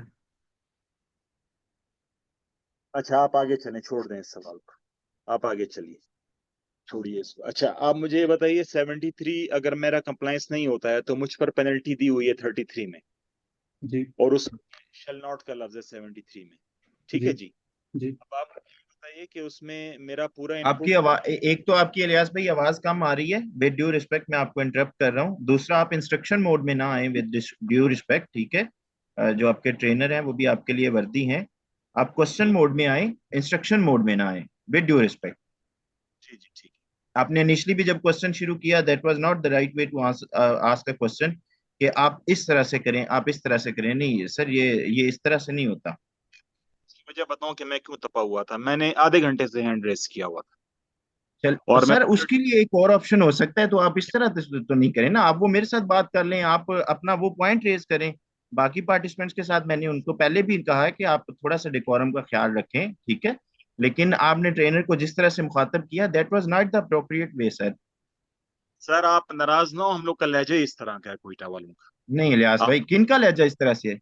हमारा है इस तरह से, बिलीव मी। अरे हम नहीं बात नहीं नहीं नहीं इलियास तो भाई, लेकिन देखिए बाकी भी बहुत सारे लोग हैं, तो आई मतलब रियली उसको मैंने अप्रोप्रिएट नहीं पाया, मैंने इसलिए जो है वो आपको जो है वो इंटरप्ट किया है। तो आप जरूर ये हमने आपके लिए प्लेटफॉर्म रखा हुआ है, ऑन एंड ऑफ हमारे सेशंस चलते रहते हैं। आप लोग आप तो माशाल्लाह हमारे पास कोर्स में भी इनरोल थे, ठीक है? तो उसमें यह है कि जो आपकी क्यूरीज हैं आप बिल्कुल करें, to the extent we can facilitate you, हम बिल्कुल करेंगे। लेकिन उसको मैंने जो है ना वो रीजनेबल नहीं पाया, तो इसलिए मैंने जो है वो आपको इंटरप्ट किया। लेकिन खुदा की कसम खा के कह रहा हूँ, हम जब आपस में बात करते हैं तो लगता है जैसे हम लड़ाई कर रहे हैं। खुदा की कसम, हम कोयटा वालों का स्टाइल है साहब, अब माफ कीजिएगा इसको। आ जाइए। अच्छा चल, चलें चलें चलें। एक्चुअली ये सवाल ये बहुत इंपॉर्टेंट था। अब मैं आपको वजह बताऊं ये सवाल मैंने क्यों पूछा। हमारे पास पॉज के रिटेलर्स हैं, ठीक है जी, पॉज में जो रजिस्टर्ड हैं। अब उनकी परचेजेस होती हैं, अभी उनको दाल चावल और आटे की उनको इनवाइस नहीं मिलती। ये तीनों चीजें एग्जेम्प्ट हैं, उन्हें इसकी इनवाइस कोई नहीं देता। लेकिन जब हम उसकी जब महीने की बात कर लेता हूँ, जब उनकी हम महीने की जब हम उनकी सेल और परचेज बनाते हैं, तो उनकी परचेज बहुत कम होती है, सेल्स बहुत ज्यादा होती है। और at at the end of the day, यानी कि जब वो 30 जून गुजर जाता है, तो फिर उनकी जब वो पूरे साल की जब हम सेल जब क्लब करते हैं, तो पता चलता है उसने पूरे साल में उसने जो सेल्स की हैं वो 10 करोड़ की हैं, परचेजेस उस बेचारे की 2.5 करोड़ रुपए की है, 7.5 करोड़ रुपए का डिफरेंस आता है या 7 करोड़ रुपए का डिफरेंस आता है। मेरा सवाल उस हवाले से इंपॉर्टेंट था, उसकी शायद डेप्थ तक नहीं गया, लेकिन बहरहाल। और ये इसमें हम लोग दाल इसमें, और मैंने पूछा क्यों ये सवाल, क्योंकि मैं चाहता था कि मैंने बादाम, हमारे क्लाइंट्स हैं वो बादाम ओपन मार्केट से लेते हैं, अखरोट ओपन मार्केट से लेते हैं, ड्राई फ्रूट ओपन मार्केट से लेते हैं। वो कहते हैं जी इसको आप ऐड कीजिए, इसको आप ऐड कीजिए, मैंने फलां फलां से खरीदा, अफगानी था, बेचकर चला गया, 5 करोड़ रुपए का माल उसने मुझे दे दिया, मैंने उसको कैश में पैसे भी दे दिए और चला गया। अब उसका ना सी ना इसी है, ना उससे कोई और ऐसी कोई आइडेंटिफिकेशन है जो यहाँ पर्टिकुलर उसके फीड किए जा सके। तो उधर आके हमें परेशानी होती कि अब हम क्या करें, लेकिन दाल आटा चावल ये फीड हो जाते हैं। मेरा इस पे था टैक्सेबल के हवाले से मेरा इंटरेस्ट ये था कि ये कैसे होगा। अच्छा चलिए, अभी सर हम आते हैं एक बार 73 की तरफ। अभी अभी सपोज जैसे कि मेरी गाड़ी है, वो मैंने नो पार्किंग पे खड़ी कर दी और उसका चालान होगा 1,000 रुपए का। और उसका ये नहीं होगा कि जनाब आपका 1,000 रुपए भी आपसे लिए जाएंगे और आपकी गाड़ी भी जब्त हो जाएगी, ठीक है। इसमें ये पूरे इनपुट क्रेडिट को ये डिसअलाउ करता है 73 जो है, जबकि इसमें पेनल्टी भी दी गई है 33 में, गालिबन 16 है या 21 है, ऐसा करके कुछ है सेक्शन में। तो सर पेनल्टी इंपोज होगी या पेनल्टी भी इंपोज होगी, और वो जो मेरा 18 रुपए का जो इनपुट था वो भी मुझसे वापस लिया जाएगा? पेनल्टी इंडिपेंडेंट है, disallowance of N input tax वो इंडिपेंडेंट है, और पेनल्टी इंडिपेंडेंट प्रोसीडिंग से दोनों होंगी। अच्छा अच्छा, ठीक हो गया। पेनल्टी में तो हमारा विलफुल डिफॉल्टर होना भी जरूरी है और वो भी है। लेकिन सर अच्छा, आप श्योर हैं इस बारे में बिल्कुल कि मतलब मुझसे 18 रुपए भी वसूल किए जाएंगे ये वो पेनल्टी? आपको, लेकिन ये देखिए दोनों इंडिपेंडेंट प्रोसीजर्स हैं, दोनों इंडिपेंडेंट सेक्शंस हैं ना, तो दोनों की अपनी अपनी इम्प्लीकेशन है, दोनों सेक्शन को इन्वोक किया जाएगा ना। सर लेकिन 33 के मैं शॉर्ट 33 सर अप्लाई तो 73 पर हो रहा है ना। लेट्स से 3321 है सेक्शन जो है उसका, आई थिंक यही है, वो अप्लाई तो 73 के लिए है कि जी जिसने अगर 180 दिनों में वो नहीं किया तो उस पर जितनी पेनल्टी है 3% जो भी है पेनल्टी, लेट से कुछ भी पेनल्टी है। इंपॉर्टेंट ये होता है कि जब आपको इनपुट टैक्स क्रेडिट डिसअलाउंस का नोटिस आता है तो उसमें आपको बताया जाता है कि आपके आपके ये इनपुट टैक्स क्रेडिट क्यों डिसअलाउ किया जा रहा है। आपकी नॉन वायलेशन है सेक्शन 73 की, और इसमें सेक्शन 8 या सेक्शन 7 की जो वायलेशन होती हैं वो लिखी जाती हैं, और फिर आगे जाके लिखा जाता है कि आपके ऊपर इसके ऊपर जो है ना ये पेनल्टी भी पड़ेगी, रेड वेट करके प्रोसीडर्स करके लिखा जाता है। तो ये पेनल्टी जो है ना सेक्शन 73 में पड़ेगी, और जो सेक्शन 74 है उसमें डिफॉल्ट चार्ज पड़ेगा। तो इस तरह इन दोनों का जो सेक्शन आता है ना, जिसमें डिसअलाउंस होता है 73 इन्वोक हुआ होता है, तो उन दोनों को रेड विद करके लिखा जाता है, लिखा हुआ होता है शोकत नोटिस में। कोई किसी कोर्ट का कोई प्रेसिडेंट मौजूद है? किस बात का? बताओ आपको, इनिशियली यहाँ पर आज से 15 साल पहले, 20 साल पहले, उस वक्त तो बहुत ज्यादा इन्होंने इनपुट क्रेडिट जो है वो डिसअलाउ किया गया बेतहाशा। उसके बाद फिर गालिबन इनको कुछ समझ में आया और उसके बाद जनाब अली इन्होंने डिसअलाउ करना छोड़ दिया, मतलब पेनल्टी की हद तक की रहे। इस पर फिर कोर्ट का गालिबन कोई जजमेंट भी आया था कि ये कैसे हो सकता है कि आप पूरा इनपुट डिसअलाउ कर दें, वो तो उसका सेक्शन 7 के तहत उसका कानूनी हक है। जी, सब्सटेंटिव राइट के तौर पे उसे क्लेम करते हैं ना बाद में। जी जी, सही हुआ। अच्छा, दूसरी बात सर, ये आपने एक बात और बताई थी, ये टॉल टॉल मैन्युफैक्चरिंग, सर ये क्या चीज है एक्चुअली, ये होता क्या है? टॉल मैन्युफैक्चरिंग एक होता है कि आप इसमें बता देता हूँ दोबारा। इससे सप्लीमेंट्री सर एक क्वेश्चन मैं पूछूंगा आपसे।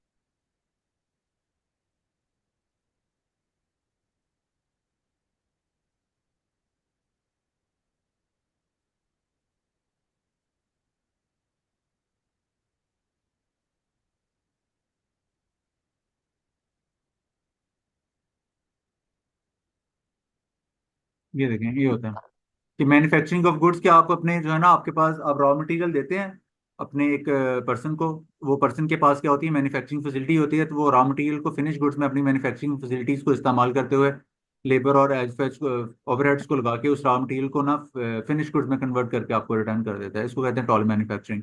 मिसाल के तौर पे एक एम्ब्रॉयडरी का यूनिट है, तो वो एम्ब्रॉयडरी वाला क्या कहता है, एक कपड़े वाला उसको कपड़े देता है कि जी ये मेरे जो ना ये फैब्रिक है, इस फैब्रिक पे ना ये वाली एम्ब्रॉयडरी जो है ना कर दो। वो एम्ब्रॉयडरी करने के लिए क्या करेगा, वो खुद ही धागा लगाएगा, खुद ही अपनी मशीन इस्तेमाल करेगा, बिजली लगाएगा, लेबर लगाएगा, और उस फैब्रिक के ऊपर क्या करता है, एम्ब्रॉयडरी करके रिटर्न कर देगा। तो ये उसके लिए क्या है, एक टॉल मैन्युफैक्चरिंग की है उसने, यानी उसने क्या किया, अपनी मैन्युफैक्चरिंग फैसिलिटीज इस्तेमाल की हैं और रॉ मटेरियल जो है ना उसने जो गिवन आपका कस्टमर था ना उसने प्रोवाइड किया, और आपको उसने फिनिश गुड्स बना के, आपने उसे कस्टमर से रॉ मटेरियल रिसीव किया और उसको फिनिश गुड्स बना के उसको वापस कर दिया। अभी सर हम थोड़ा सा इसी इसी सिनेरियो पे रहते हुए सिचुएशन थोड़ी सी चेंज करते हैं। मेरा एक क्लाइंट है, वो टेक्स्ट बुक बोर्ड को किताबें प्रोवाइड करता है, ठीक है सर, जी बच्चों की स्कूल के लिए।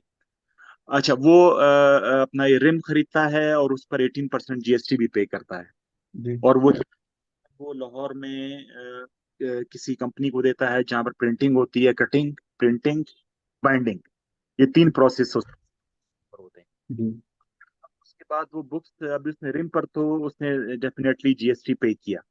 अब जी लेकिन जब कर रहा है further Balochistan text book board को, जो कैंट कंज्यूमर ही समझ लेते हैं हम उसे, तो सर वो जो है उसको उस वक्त वो चीजें फिर एग्जाम्प्ट हो जाती हैं 6 शेड्यूल के तहत। जी अब उस 18 रुपए जो जीएसटी कीमत में रिम की सूरत में अदा किए हैं, जी जहां से और उर्दू बाजार से, जी। सर वो ये 18, इसलिए अलियास आपका भाई, आवाज, आप कोई गैजेट यूज कर रहे हैं? माजरत, आपकी आवाज बहुत ना ब्रेक कर रही है, बार बार रुक जाती है, तो नहीं क्वेश्चन इस सर, तरह फिर क्लियर नहीं होगा। मोबाइल ही में मेरे पास सर, यही मैं इस्तेमाल कर रहा पता नहीं, बहरहाल आपकी आवाज जो है ना ब्रेक कर रही है। बाकी पार्टिसिपेंट्स को भी ऐसे ही है सर? आपको भी लग रहा है या मुझे फील हो रहा है? हूँ मोबाइल हाथ से। जी, आवाज आपकी ना ब्रेक हो रही है, बाकी पार्टिसिपेंट्स भी आप देख रहे हैं वो कह रहे हैं, ठीक तो है, तो फिर मैं क्वेश्चन समझ नहीं आएगा। क्वेश्चन रिपीट कर लेता हूँ, क्वेश्चन रिपीट कर जी। लेता हूँ। यही फैब्रिक वाला, यही कपड़ों वाला हमारा सिनेरियो, सिचुएशन चेंज करते हैं।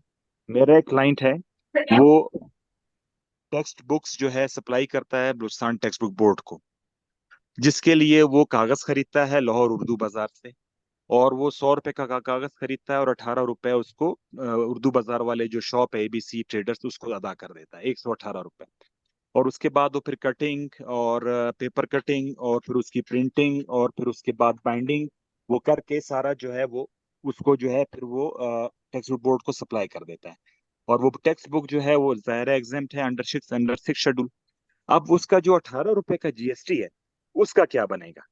वो वो इनपुट टैक्स क्लेम कर लेगा। अगर वो या वो कंडीशन मीट हो कर सकता लेगा, 7 सेक्शन 8 और सेक्शन 73 की कंडीशन मीट करता है, तो वो अपनी क्लेम कर लेगा इनपुट टैक्स क्रेडिट। अच्छा सर, ये चीज अगर एग्जाम्प्ट में, उसकी, लेकिन अब देखें, अब बात सुने, अब उसकी सप्लाईज क्या है, एग्जाम्प्ट। एग्जाम्प्ट है, तो एग्जाम्प्ट सप्लाईज पे आपको इनपुट टैक्स क्रेडिट नहीं मिलेगा। ओके ओके ओके ओके, यार गालिबन आप सेक्शन। एसआरओ 490 पढ़ेंगे ना, तो उसमें भी ये बात लिखी हुई है, सेक्शन 8 में पढ़ेंगे उसमें भी ये बात लिखी हुई है। मैन्युफैक्चरिंग का सुनकर जो है ना, बस मेरे जहन में आया कि अगर उसका केस अगर स्टेब्लिश हो सके इसी बुनियाद के ऊपर। नहीं, वो टॉल मैन्युफैक्चरिंग नहीं कर रहा, जो आपका जो बलोचिस्तान टेक्स्ट बुक को जो मैन्युफैक्चरिंग करके बुक सप्लाई कर रहा है, वो टॉल मैन्युफैक्चरिंग नहीं कर रहा, वो तो एग्जाम सप्लाई कर रहा है। उसने जिसको पेपर खरीद के दिया ना, उस पेपर को उसने बुक्स में कन्वर्ट कर दिया, प्रिंटिंग की सबकी, वो टॉल मैन्युफैक्चरिंग कर रहा है ना। ओके, सही बात, ठीक ठीक ठीक ठीक ठीक ठीक, सही सही सही सही सही। अच्छा सर, एक और सिनेरियो भी है। जी अच्छा चलेंगे, thank you very much sir. एक और क्वेश्चन सर। सर, अप्रैल अप्रैल 20 की एक हमें एक नोटिस आया कि आपने अप्रैल 20 का जो है वो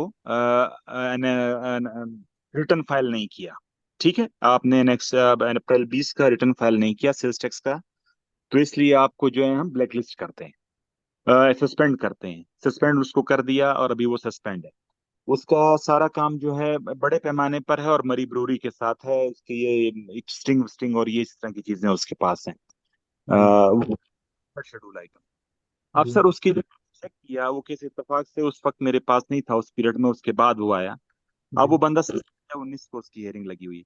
अब सर वो अभी 20 की जो उसकी रिटर्न है, अभी इस बुनियाद पर क्या उसको सस्पेंड किया जा सकता है कि आपकी एक ये रिटर्न नहीं सस्पेंशन गई? के रूल है ना, सेक्शन 12 देखेंगे, रूल 12 देखेंगे ना इनकम टैक्स, ये सेल टैक्स रूल के, तो उसमें देखेंगे वो फॉल करता है। नहीं सर, उसमें फाल नहीं करता ना, 6 महीने कंजेक्टिव नॉन फाइलर रहा, ना ब्लैक लिस्ट, ना ब्लैक किसी सस्पेंडेड यूनिट से उसने कुछ खरीदा। ये देखो, ये मेरे लिखा है।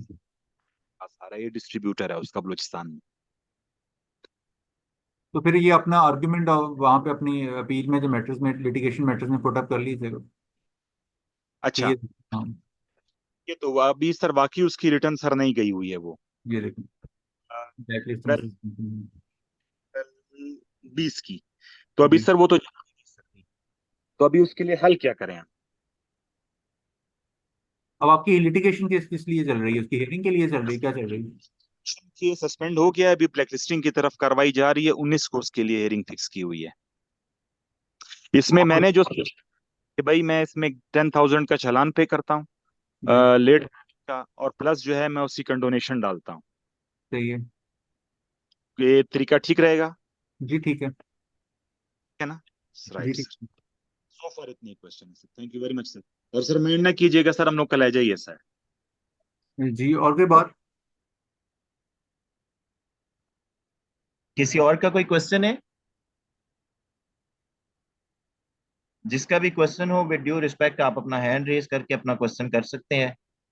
सेल टैक्स के हवाले से आज हम बिल्कुल सेल टैक्स के हवाले से बात कर रहे हैं, इनकम टैक्स आज हमारी डोमेन नहीं है।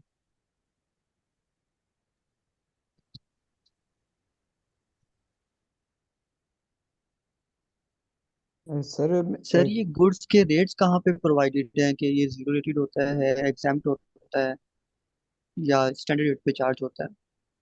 ये जो ना सेक्शन 3 इसको देखेंगे ना आप, इसका इनकम टैक्स सेल टैक्स का।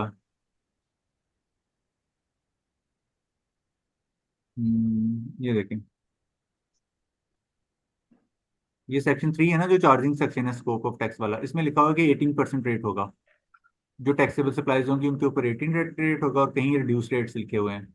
और अगर आप इनएक्टिव पर्सन को चार्ज कर सेल सप्लाईज कर रहे हैं तो फिर आप पे फर्दर टैक्स 4% भी लगेगा। और इसी तरह जो उसमें लिखा हुआ है कि 10th स्केड्यूल है वहाँ पे फिक्स रेट पे टैक्स चार्ज होगा, और 9th स्केड्यूल है जिसमें भी फिक्स टैक्स पे चार्ज होगा, और 8th शेड्यूल है जिसमें रिड्यूस रेट पे चार्ज होता है। जैसे ये देखें, किधर गया?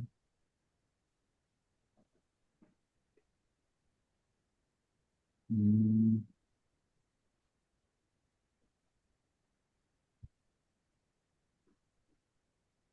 किधर गया? कि 8th स्केड्यूल में जो गुड्स लिखे हुए हैं उनके ऊपर जो है ना पर्टिकुलर रेट पे चार्ज होगा टैक्स, जो कि 8th स्केड्यूल में बयान किए हुए हैं, सब्जेक्ट टू डेट कंडीशंस। तो आप 8th स्केड्यूल में देखेंगे तो उनके आगे रेट लिखे होंगे। जैसा कि अभी अभी आप 8th स्केड्यूल में आ जाएं तो ये आपके गुड्स लिखे होंगे, और गुड्स में ये देखिए आगे रेट्स लिखे होंगे। इस पे ये second hand and home cloth पे कितना रेट चार्ज होगा? 5%। तो ये कहाँ लिखा हुआ है? 8th स्केड्यूल में। ये 18% से रिड्यूस रेट है। तो कहीं इस पे रेट 18% चार्ज हो रहा होता है, और कहीं 18% से कम चार्ज हो रहा होता है, कहीं 18% से ज्यादा चार्ज हो रहा था। ये स्कोप ऑफ टैक्स वाला है ना, और आगे इसके स्केड्यूल्स लिखे हुए हैं। 18th स्केड्यूल में रिड्यूस रेट्स लिखे हुए हैं, 10th स्केड्यूल में फिक्स रेट है, 9th स्केड्यूल में भी जो मोबाइल फोन्स के ऊपर जाता है वो भी फिक्स रेट है। और बाकी एक SRO है 297, और उसमें लिखा हुआ है कि किन गुड्स के ऊपर जो है ना रेट जो है ना ज्यादा होगा, हाई रेट होगा। उसमें कुछ आइटम्स है जिनके ऊपर 25% चार्ज होता है टैक्स। ये लिखा, कहीं फिक्स बेसिस पे चार्ज हो रहा होगा। ये आपको ये सेक्शन 3 पढ़ेंगे ना, इसमें लिखे हुए हैं जी। जी इलियास भाई, आपका कोई और क्वेश्चन है? और था सर, ये जो हमारी गुड्स हैं जीरो रेट, जी फर्दर सप्लाई करता हूँ और वो अनरजिस्टर्ड पर्सन को देता हूँ, तो आया मैं उससे 4% फर्दर टैक्स चार्ज होगा इस पर, क्या नहीं होगा? अगर आप देखें 4% में देखें, वो SRO जो है ना 468 जो है उसमें देखें, अगर आप उसमें से आप उसमें फॉल करते हैं किसी में, तो फिर आप फर्दर टैक्स नहीं चार्ज होगा, अदरवाइज होगा। सर दोबारा बताइए कौन सा कहा आपने प्लीज? ये SRO है 468, 648, सॉरी 648। ठीक ठीक, 648। और उसमें आई थिंक लिखा फिक्स स्केड्यूल वाला है कि अगर आपने जीरो रेटेड चार्ज करें तो उसमें जीरो रेटेड पे फर्दर टैक्स नहीं चार्ज होता। आप उसको देख लीजिएगा एक बार। राइट जी, राइट राइट। नहीं, इस पे वैसे सर एक चीज और भी मुझे बताइए, जी पूछ लूं? जी जी पूछें। सर ये मेडिसिन पर अभी 1% है ना?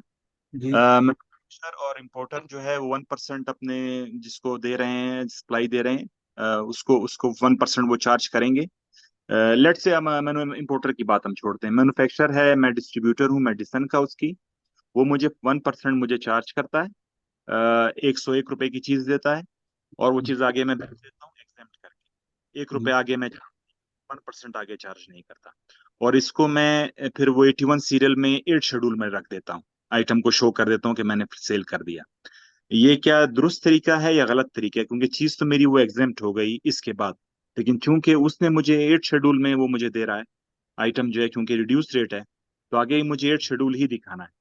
तो आया क्या ये दुरुस्त तरीका है या नहीं? ये अगर बिल्कुल आपकी अगर वो आइटम उसमें फॉल कर रही है स्केड्यूल में, तो जिससे स्केड्यूल में फॉल कर रही है आप उसे वही स्केड्यूल दिखाएंगे ना, जिसके तहत आप उसे सप्लाई कर रहे हैं, किस स्केड्यूल के तहत। वो इसमें कहा है कि ये प्लान रेट है, 8 स्केड्यूल में तो सिर्फ और सिर्फ रिड्यूस रेट लिखा हो ना, वो आपकी नहीं, सप्लाई टैक्सेबल है एग्जाम्प्ट है, वो तो आपको फिक्स स्केड्यूल में फिक्स स्केड्यूल बताएगा ना। लेकिन मैं उसको एग्जाम्प्ट कर रहा हूँ, और वो 1% जो मेरे एग्जाम्प्ट एग्जाम्प्ट एग्जाम्प्ट तब होगी अगर वो 6 स्केड्यूल, आपकी सप्लाई 6 स्केड्यूल में फॉल कर रही है। 8 शेड्यूल में। 8 शेड्यूल में तो सिर्फ सिर्फ उसका रेट रिड्यूस लिखा हुआ है, टैक्सेबल सप्लाईज का रेट रिड्यूस लिखा है, 8 स्केड्यूल एग्जाम्प्ट सप्लाईज को डील नहीं करता। वहां पे रेट जो आइटम थे उनके ऊपर रेट जो है ना वो लगेगा रिड्यूस रेट। अदरवाइज वहां पे जो आइटम है वो किस स्केड्यूल में फॉल कर रही है वो उनके अपने एक्सपेक्टिव में देखेंगे। वो जीरो रेटेड है तो फिफ्थ स्केड्यूल में फॉल करेगी, अगर वो एग्जाम्प्ट है तो 6 में फॉल करेगी, और अगर वो रिटेल आइटम है तो वो थर्ड स्केड्यूल में फॉल करेगी। मेडिसन। अनायत चौधरी साहब। अस्सलाम वालेकुम सर, आवाज़ आ रही है? जी आ जी रहा आ है। रही है। मैं सर चाह रहा था कि आप मेरा क्वेश्चन है आखिर में एड्रेस करें, क्योंकि मैं क्वेश्चन नहीं, मैं एक किस्म को एज अ फेलो लॉयर आपसे एडवाइस लेना चाहता था कि अगर हम इस लॉ की कॉर्पोरेट की फील्ड में आ रहे हैं तो जी हमें थोड़ा गाइड करें किस तरह है और ये टैक्स लॉ में कैसे हेल्प करेगा। आप क्या लॉयर हैं, क्या काम कर रहे हैं पहले आप? सर मैंने अभी फरवरी में मैंने लॉ क्लियर किया है, तो अभी ठीक मेरे है, इंटीमेशन पीरियड चल रहा है। इंटीमेशन पीरियड चल, तो आपको एडवाइस ये होगी कि आप जो है ना फौरी तौर पे इस तरह अपने को स्पेशलाइजेशन की तरफ ना लेके जाएं। पहले आप जो जी है जी ना थोड़ा वर्क कोर्ट कोर्ट वर्क करें, जी सिविल जी। भी करें क्रिमिनल भी करें, कोर्ट के एनवायरनमेंट को देखें, उसके बाद ये साथ साथ पढ़ते रहें, इसको भी साथ टेक ऑन करते रहें। लेकिन जो ठीक एक है। जो है ना ग्रोथ का ग्रूमिंग का पीरियड जो है ना ग्रूमिंग, आप उस जी जी। प्रोसेस से गुजरें। अच्छा, आपने वो आप एडवाइस कहते हैं पोलो कि पोलो हाँ। पोलो अपोलो कोलोगियल केमिस्ट पढ़ी है ना, वो थोड़ी किताबें पढ़ें, अपनी गुफ्तगू बेहतर करें, अपनी वोकैबलरी अच्छी करें, अपना ठीक है। कम्युनिकेशन का स्टाइल अच्छा रखें, अपनी पर्सनैलिटी डेवलपमेंट करें, कि ग्रूमिंग करें। ये आहिस्ता आहिस्ता सारी चीज़ें अल्टीमेटली आपकी प्रैक्टिस की तरफ हेल्प कर रही होती हैं। ठीक है। ठीक है। Thank you. जी और बिल्कुल। सर ये कॉर्पोरेट फील्ड में आप कहते हैं कि मैं लिटिगेशन सीखने के बाद जाऊँ? देखिए थोड़ा आप लिटिगेशन का फ्लेवर लें अभी। हम्म। अभी अभी आप देखिए, अभी आप शुरू में होंगे ना, अगर अपने आप को ना अभी आपको किसी ब्रैकेट में अभी शुरू में बाउंड ना करें। ठीक है। शुरू में अभी ना करें, थोड़े अरसे बाद आपको देखिए तो आप कुछ कुछ चीज़ें खुद ब खुद ही क्लियर हो जाएंगी। कचहरी में तो यहाँ जाके आप बहुत सारी कुछ चीज़ें होंगी, आपने माल प्रैक्टिसेस में नहीं जाना, लेकिन उनको देखना जरूर है कि चीज़ें होती क्या, और फिर आपने आपने उनको बचना भी है और सारी चीज़ें। लेकिन आप पहले पोलो कोलो की वो अल्केमिस्ट पढ़ें, और इस तरह जी आपको जी। थोड़ी चीज़ें बेहतर हो जाएंगी। सर मैंने तो आपसे दोस्ती। पढ़ी हुई है, बहुत हाँ, पहले पढ़ी थी मैंने, मुझे याद है। दोबारा पढ़ें, मैंने पढ़ी दोबारा हुई। पढ़ें। हाँ हाँ। और एक और बुक है आर्ट ऑफ अ लॉयर। अच्छा अच्छा, ठीक है। आर्ट ऑफ अ लॉयर है, बुक है, इंडिया की है, वो पाकिस्तान में पायरेटेड मिल जाती है। तो आप हाँ उसको हाँ। जरूर पढ़ें, बल्कि उसे एनुअल रिचुअल के तौर पे पढ़नी है, हर साल पढ़नी है। अच्छा, ठीक है। ठीक है sir. Art of a lawyer. ठीक है, मैंने नोट कर लिया। Okay. Okay, thank you sir. जी, किसी और का कोई क्वेश्चन है? एनीवन? अदरवाइज हम सेशन को रैप अप करते हैं। सर सर मैं पूछना चाह रहा हूँ। जी जी पूछें। सर जी, हम जिस रेट पे परचेज करते हैं हमें उसी रेट पे आगे देना होता है, लाइक कि अगर हमने कोई एग्जाम्ड गुड्स परचेज की हैं तो हम उसको सेल भी एग्जाम्ड भी करेंगे? नहीं, डिपेंड करता है कि आपकी लाइन आइटम कहाँ फॉल करती है। कि वो 6 स्केड्यूल में अगर फॉल करती है तो वो आपकी एग्जाम्प्ट सप्लाईज होंगी, लेकिन जरूरी नहीं कि उसके लिए जो रॉ मटेरियल है, अगर आप मैन्युफैक्चर हैं तो उसके लिए रॉ मटेरियल परचेज करा वो भी एग्जाम्प्ट हो। सेल टैक्स में ना लॉ की ना दिक्कत ही ये है कि इसमें ना आपको आइटम टू आइटम देखना होता है। एक तो आपने आइटम टू आइटम देखना होता है आप किस आइटम में डील कर रहे हैं, और वो आइटम कहाँ फॉल कर दी है, जीरो रेटेड है, एग्जाम्प्ट है, टैक्सेबल है, उसके ऊपर कितना रेट लगता है, उसको क्या मैकेनिज्म है, वैट मोड है, वैट मोड के अलावा फिर अगर आप मैन्युफैक्चरर हैं तो आपने, अगर रिटेल आइटम है थर्ड कैजुअल आइटम में फॉल करती है तो फिर आपने उसको कैसे देखना है। दूसरा आपने ये देखना है कि आप सप्लाई चेन में कौन से प्लेयर हैं, आप मैन्युफैक्चरर हैं, इंपोर्टर हैं, होलसेलर हैं, डिस्ट्रीब्यूटर हैं, रिटेलर हैं, क्या हैं। तो पहले आपने अपना स्टेटस डिटरमिन करना है कि आप क्या हैं, दूसरा आपने फिर देखना है कि आप किस गुड्स में फॉल कर रहे हैं, किस गुड्स में आप डील कर रहे हैं। तो ये दो चीजें जो है ना प्राइमरी हैं, जो कि आपकी ना सेल टैक्स लाइबिलिटी को डिटरमिन कर रही होती हैं, जो आपकी सेल टैक्स की एप्लीकेबिलिटी को डिटरमिन कर रही होती हैं। ये है छोटा सेल टैक्स एक्ट जो है ना, छोटा सा एक्ट है, लेकिन इसमें दिक्कत क्या आती है, ये जो आइटम्स है ना छोटी छोटी, कि आप किस गुड्स में डील करते हैं वो बहुत ज्यादा है। और तीसरी इसमें दिक्कत आपको इस वक्त ऐड हो जाती है क्योंकि हम सेल परचेज तो डेली बेसिस पे कर रहे होते हैं ना। इनकम टैक्स तो चलो साल के बाद देखेंगे कि रिटर्न में क्या हुआ क्या नहीं, विद होल्डिंग की ज्यादा से ज्यादा ऑब्लिगेशन आ जाएंगी।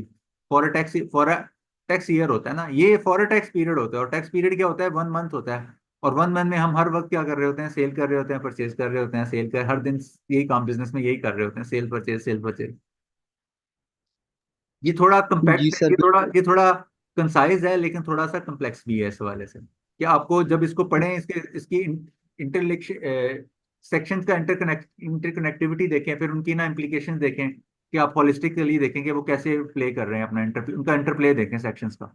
एक बात आगे लिखी होती है लेकिन उससे कोई चीज परटेन कर रही होती है, वो आगे कहीं और लिखी होती है। फिर आप जिसको पढ़ रहे होते हैं, छोटे छोटे लफ्ज होते हैं, उनके आगे इम्प्लीकेशन बढ़ जाती हैं। ठीक है सर। जैसे सर एक डिस्ट्रीब्यूटर है, वो पहले कुछ मेडिसिन परचेज करता है, वो मेडिसिन कुछ एग्जाम्प्ट रेट पे हैं, कोई जीरो रेटेड हैं, जी कोई बिल्कुल। रिड्यूस रेटेड पे ये हैं। ये ये दिक्कत आती है, ये दिक्कत आती है इसमें। तो जो मैंने परचेज की है कुछ मेडिसिन, अगर लेट्स सपोज कि रिड्यूस रेट पे मैंने परचेज की है, तो आगे मैं जब सेल करूंगा तो वो रिड्यूस रेट पे ही जाएगा। डिपेंड करेगा कि अगर आप देखें कुछ रिड्यूस रेट वाली आइटम ऐसी हैं जहाँ पे लिखा हुआ है उसने कि अगर आप इनको रिड्यूस रेट पे करेंगे तो आपको इनपुट टैक्स क्रेडिट इसका अलाउ नहीं होगा। मैं भी आपको दिखा देता हूँ।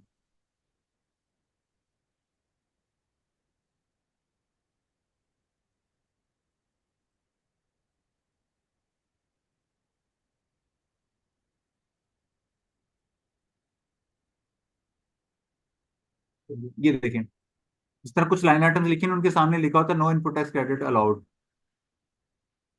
तो आपने उसमें देखना है कि आपने परचेज की तो वो किस में फॉल कर रही होंगी।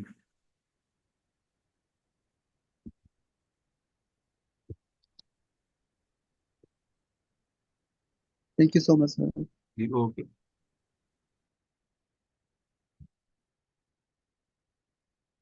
जैसे ही आपका फार्मास्यूटिकल है तो इसके लिए रॉ मटेरियल लिखे, तो इसमें ये देखें 80 नंबर सीरियल नंबर 2 पे लिखा हुआ है कि अगर आप ये रॉ मटेरियल वगैरह for the basic manufacture pharmaceutical active ingredient लेंगे तो यहाँ पे आपको इनपुट टैक्स क्रेडिट की एडजस्टमेंट नहीं मिलेगी इन द सप्लाई चेन।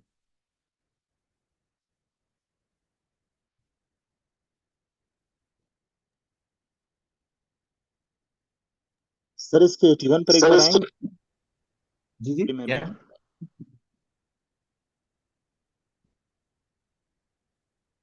जी बताइए। 1 पे जरा आएंगे सर एक बार प्लीज। किस पर? 82 सीरियल पे सर। कौन से? ये ये 82 पे मैंने जिसको हाईलाइट किया, 81 पर एक बार आ सकते हैं सर? जी जी हाँ सर, मैं इसके हवाले से बात कर रहा था उस वक्त आपसे ना। जी जी, उसका फाइनल डिस्चार्ज हो जाएगा ना। फाइनल डिस्चार्ज होगा ना। जी सही। ये देखिए, final discharge of tax in the tax liability, और आपको इनपुट टैक्स नहीं मिलेगा। No input tax shall be adjusted in the supply chain. उसको ये शेड्यूल में ही शो करूंगा सेल्स भी उसकी ना। भी आप उसको इनपुट टैक्स क्रेडिट नहीं मिलेगा आपको। जी हाँ ठीक है, ये वो ध्यान हमने रखना। जी। तो ठीक। इम्पोर्टेंट बात यह है कि जब भी आपके पास कोई प्रपोजिशन आए तो आपने किताब की तरफ जरूर रिजू करना है। तो किताब से दोस्ती अपनी बरकरार रखें। देखें, जी केस लॉज वही होते हैं, फैक्ट डिफर करते हैं, तो लॉ तो वही रहता है ना, वही पढ़ता है। वही एक बड़ा वकील उसी उसी किताब में से अपनी आर्गुमेंट बिल्ड कर रहा होता है। एक जो जूनियर होता है, जो भी प्रोफेशन में नया अंडर होता है, वो भी उन किताब होता है। तो ये कि जी आपने बर्दाश्त नहीं होना, किताब से दोस्ती पक्की रखनी है। चीजों को पढ़ना सीख, लॉ को पढ़ना सीखना है। आपको पता, लॉ किसी को याद नहीं रहता, किसी को भी नहीं होता, किसी को भी एग्जैक्टली। लॉ याद नहीं होता। इंपॉर्टेंट बात ये होती है कि आपको पता हो कि जब मेरे पास मसला आए, मुझे किताब का कौन सा सफा खोलना है, कौन सी किताब का कौन सा सफा खोलना है। जी हाँ ये बिल्कुल चीज सही। इंपॉर्टेंट होती है, वरना कानून 100% किसी को याद नहीं होता, मुझे भी नहीं याद होता। लॉ में एग्जैक्टली। हर वक्त कितनी चीजें याद होती, कौन कितना बंदा ओवरलोड लेके बैठा रहे। सर आपकी तो माशाल्लाह बड़ी जबरदस्त ग्रिप है सर, ऐसे ठक ठक करके सर आप तो पेजेस ओपन करते हैं, सेक्शन पे डायरेक्ट पहुंच जाते हैं सर। आप तो नहीं माशाल्लाह बहुत एक्टिव है माशाल्लाह।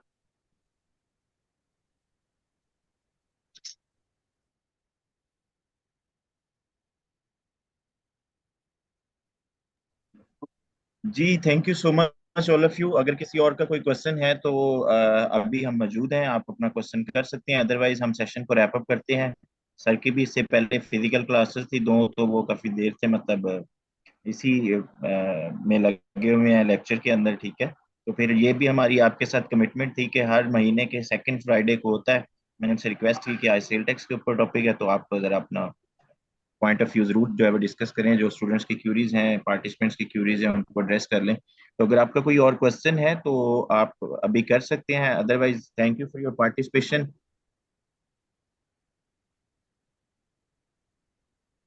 Sir I guess thank you. किसी और सर जी मेरा आप लोगों का जी इलियास भाई, शुक्रिया। आप हेलो कुछ कह सर रहे थे? क्वेश्चन है। आप लोगों का शुक्रिया, तो आप लोगों ने ये आपने ग्रूमिंग के बारे में बताया था कि एक प्रोफेशनल वकील को किस तरह, वो बुक्स का नाम बता दें।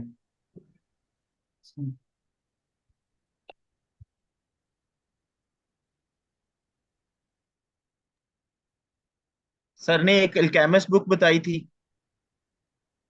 आउट ऑफ अ लॉयर और बाय, आर्ट ऑफ लायर बताई थी। ये इंडियन थे, ये इंडियन है, ये कंपाइलेशंस है। ये इसकी ना पायरेटेड कॉपी मिल जाती है कोई 2-2.5 हज़ार की पाकिस्तान में ना। ये लाहौर हाई कोर्ट में, तो हाई कोर्ट के बाद जो बुक्स वाले बैठे होते हैं उनके पास पड़ी होती है। तो आप अपने जो कंसर्न बुक है ना, लॉ बुक वाले, उनसे पूछ लीजिएगा। तो ये एक अच्छी बुक है, out of a lawyer.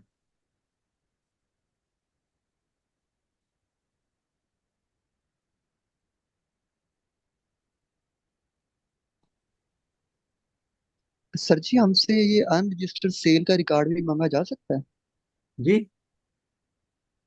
Unregistered जो हमारी सेल होती है उसका रिकॉर्ड भी मांग सकते हैं एफबीआर वाले?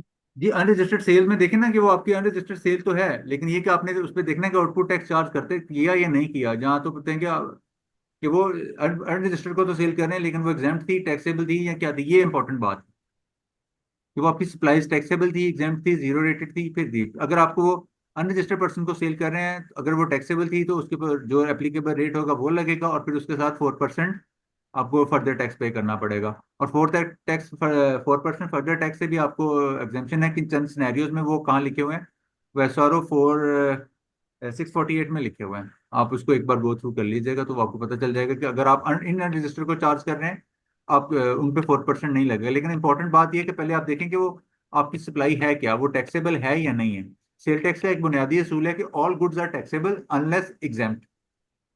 आई repeat, all goods are taxable unless exempt. Exempt goods जो है ना वो दिए हुए हैं 6 कैजुअल में।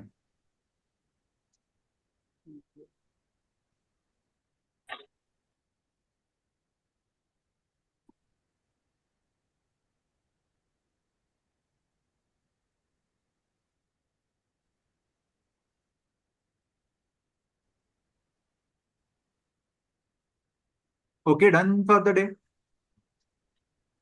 सॉरी सर, मैं मतलब कि बड़ी देर से चैट पे भी लिख रहा था। तो मेरा सवाल यही है कि मतलब कि एफबीआर स्टेप बाय स्टेप जो है वो रिटर्न को जो है वो मतलब कि यूं कहते हैं कि फिल्टर करती जा रही है। तो एनेक्जर एफ के अंदर जो है अभी तो टोटल मतलब कि लिखा जाता है, तो क्या उसको भी ये मतलब कि एचएस कोड वाइज कर लेंगे? ये नेक्स्ट एफ जो है ना वो उसमें थोड़ी सी ना मिस्टेक्स हो जाती हैं। ये नेक्स्ट एफ के बुनियादी पे ना इन्होंने ना नोटिस इशू करना शुरू किए थे कोई 2 साल पहले। तो वो बाद में ना हाई ट्राइब्यूनल ने उसको स्ट्राइक डाउन कर दिया था उन नोटिस को। तो नेक्स्ट एफ जो है ना उसमें थोड़ी मिस्टेक कर देते हैं हम, क्योंकि उसमें जो लिखना होता है ना, इनपुट टैक्स क्रेडिट कितना कंज्यूम हुआ है, वो गुड्स कंज्यूम का हमने लिखना होता है, ना कि हमने गुड्स परचेज का करना होता है। क्योंकि कुछ गुड्स तो हमारे पास अनपरचेज पड़े होते हैं ना, जितना हमने अपना इनपुट टैक्स क्रेडिट कंज्यूम कर लिया उसमें से। तो सर मतलब कि मार्केट में तो ऐसी कोई प्रैक्टिस भी नहीं है, और साथ में मतलब कि कोई इतना काबिल बंदा भी नहीं रखते। तो ये तो अच्छा, वाकई इसके में ऊपर जो है ना एक बहुत हाँ। स्नैचर एक्ट में एक दिक्कत ये भी है कि इसके ऊपर ना एफबीआर की तरफ से कोई क्लैरिफिकेशन, कोई सर्कुलर, कोई वजाहत के लिए नहीं है। और इसको फिल करने के ना मुख्तलिफ कंसल्टेंट ने मुख्तलिफ जो है ना पैरामीटर्स ना फॉर द टाइम बीइंग जो है ना वो इस्तेमाल हो रहे हैं। लेकिन एफबीआर की तरफ से इस पे कोई क्लैरिफिकेशन या कोई सर्कुलर, कोई वजाहत के लिए इसको आना चाहिए। लेकिन वो अभी एनेक्शन एफ को इतना ज्यादा, उसके बाद जो जो जो उन्होंने नोटिस इशू किए थे वो स्ट्राइक डाउन हो गए, तो उसके बाद उसको ज्यादा उन्होंने एजिटेट किया नहीं है अभी तक। Okay, thank you. जी बिल्कुल। सर मैं सनेक्शरफ के हवाले से एक बात बताता चलूं। ये कुछ साल पहले यहाँ मेंबर आए थे, कोयटा में मेंबर ऑपरेशंस थे, कौन थे, जी उनसे सवाल किया मैंने, कहा what is the annexure F and why annexure F. जी तो वो घबरा गए, उन्होंने कहा कि आपको इसका जवाब हम बाद में देंगे। वो जवाब सर आज तक नहीं आया, सालों गुजर गए। जी, मैंने वही कहा ना कि इसका कोई मतलब कोई क्लैरिटी नहीं है अभी इस हवाले से ना, कोई मतलब कोई किसी का मतलब कुछ कंसल्टेंट कोई एक तरीका अडॉप्ट किया, कोई दूसरा कंसल्टेंट कोई दूसरा तरीका अडॉप्ट किया हुआ है, तो एफबीआर ने उसको ना ज्यादा क्लैरिफाई नहीं अभी तक किया, जबकि उसकी तरफ से इस तरह की जो है ना डिफरेंट ओपिनियंस को क्लैरिफाई कर देना चाहिए।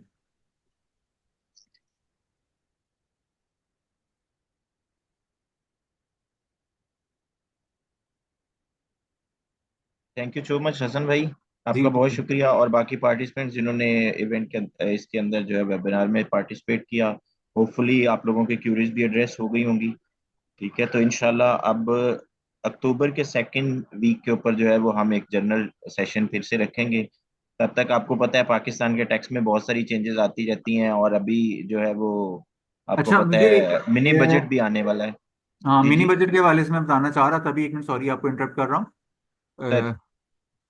आपने कल का अखबार पढ़ा किसी ने? ये देखिए, मिनी बजट की तैयारियां हो रही हैं।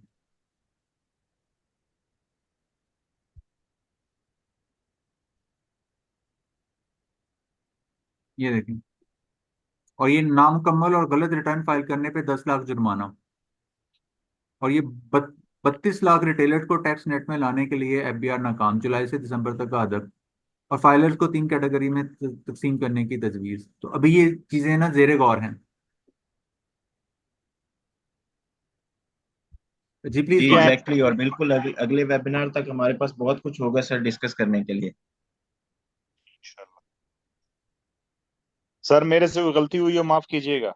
नहीं, नो नहीं इशू, नहीं नहीं नो। रियाज। अल्लाह, मैं बड़ा दिल का, मैं बड़ा अच्छा आदमी हूँ, बुरा आदमी नहीं हूँ। अल्लाह, तो आप जो है वो माफ कीजिएगा मेरे लहजे को। ठीक नो है, मैं माफी चाहता हूँ। जी ठीक है सर, ओके जी, अल्लाह हाफिज एवरीवन। इंशाल्लाह फिर से जो है वो आप लोगों के साथ होगी मुलाकात। इंशाल्लाह, इंशाल्लाह, जिंदगी थैंक बखैर। यू। ओके, अल्लाह अल्लाह हाफिज। हाफिज।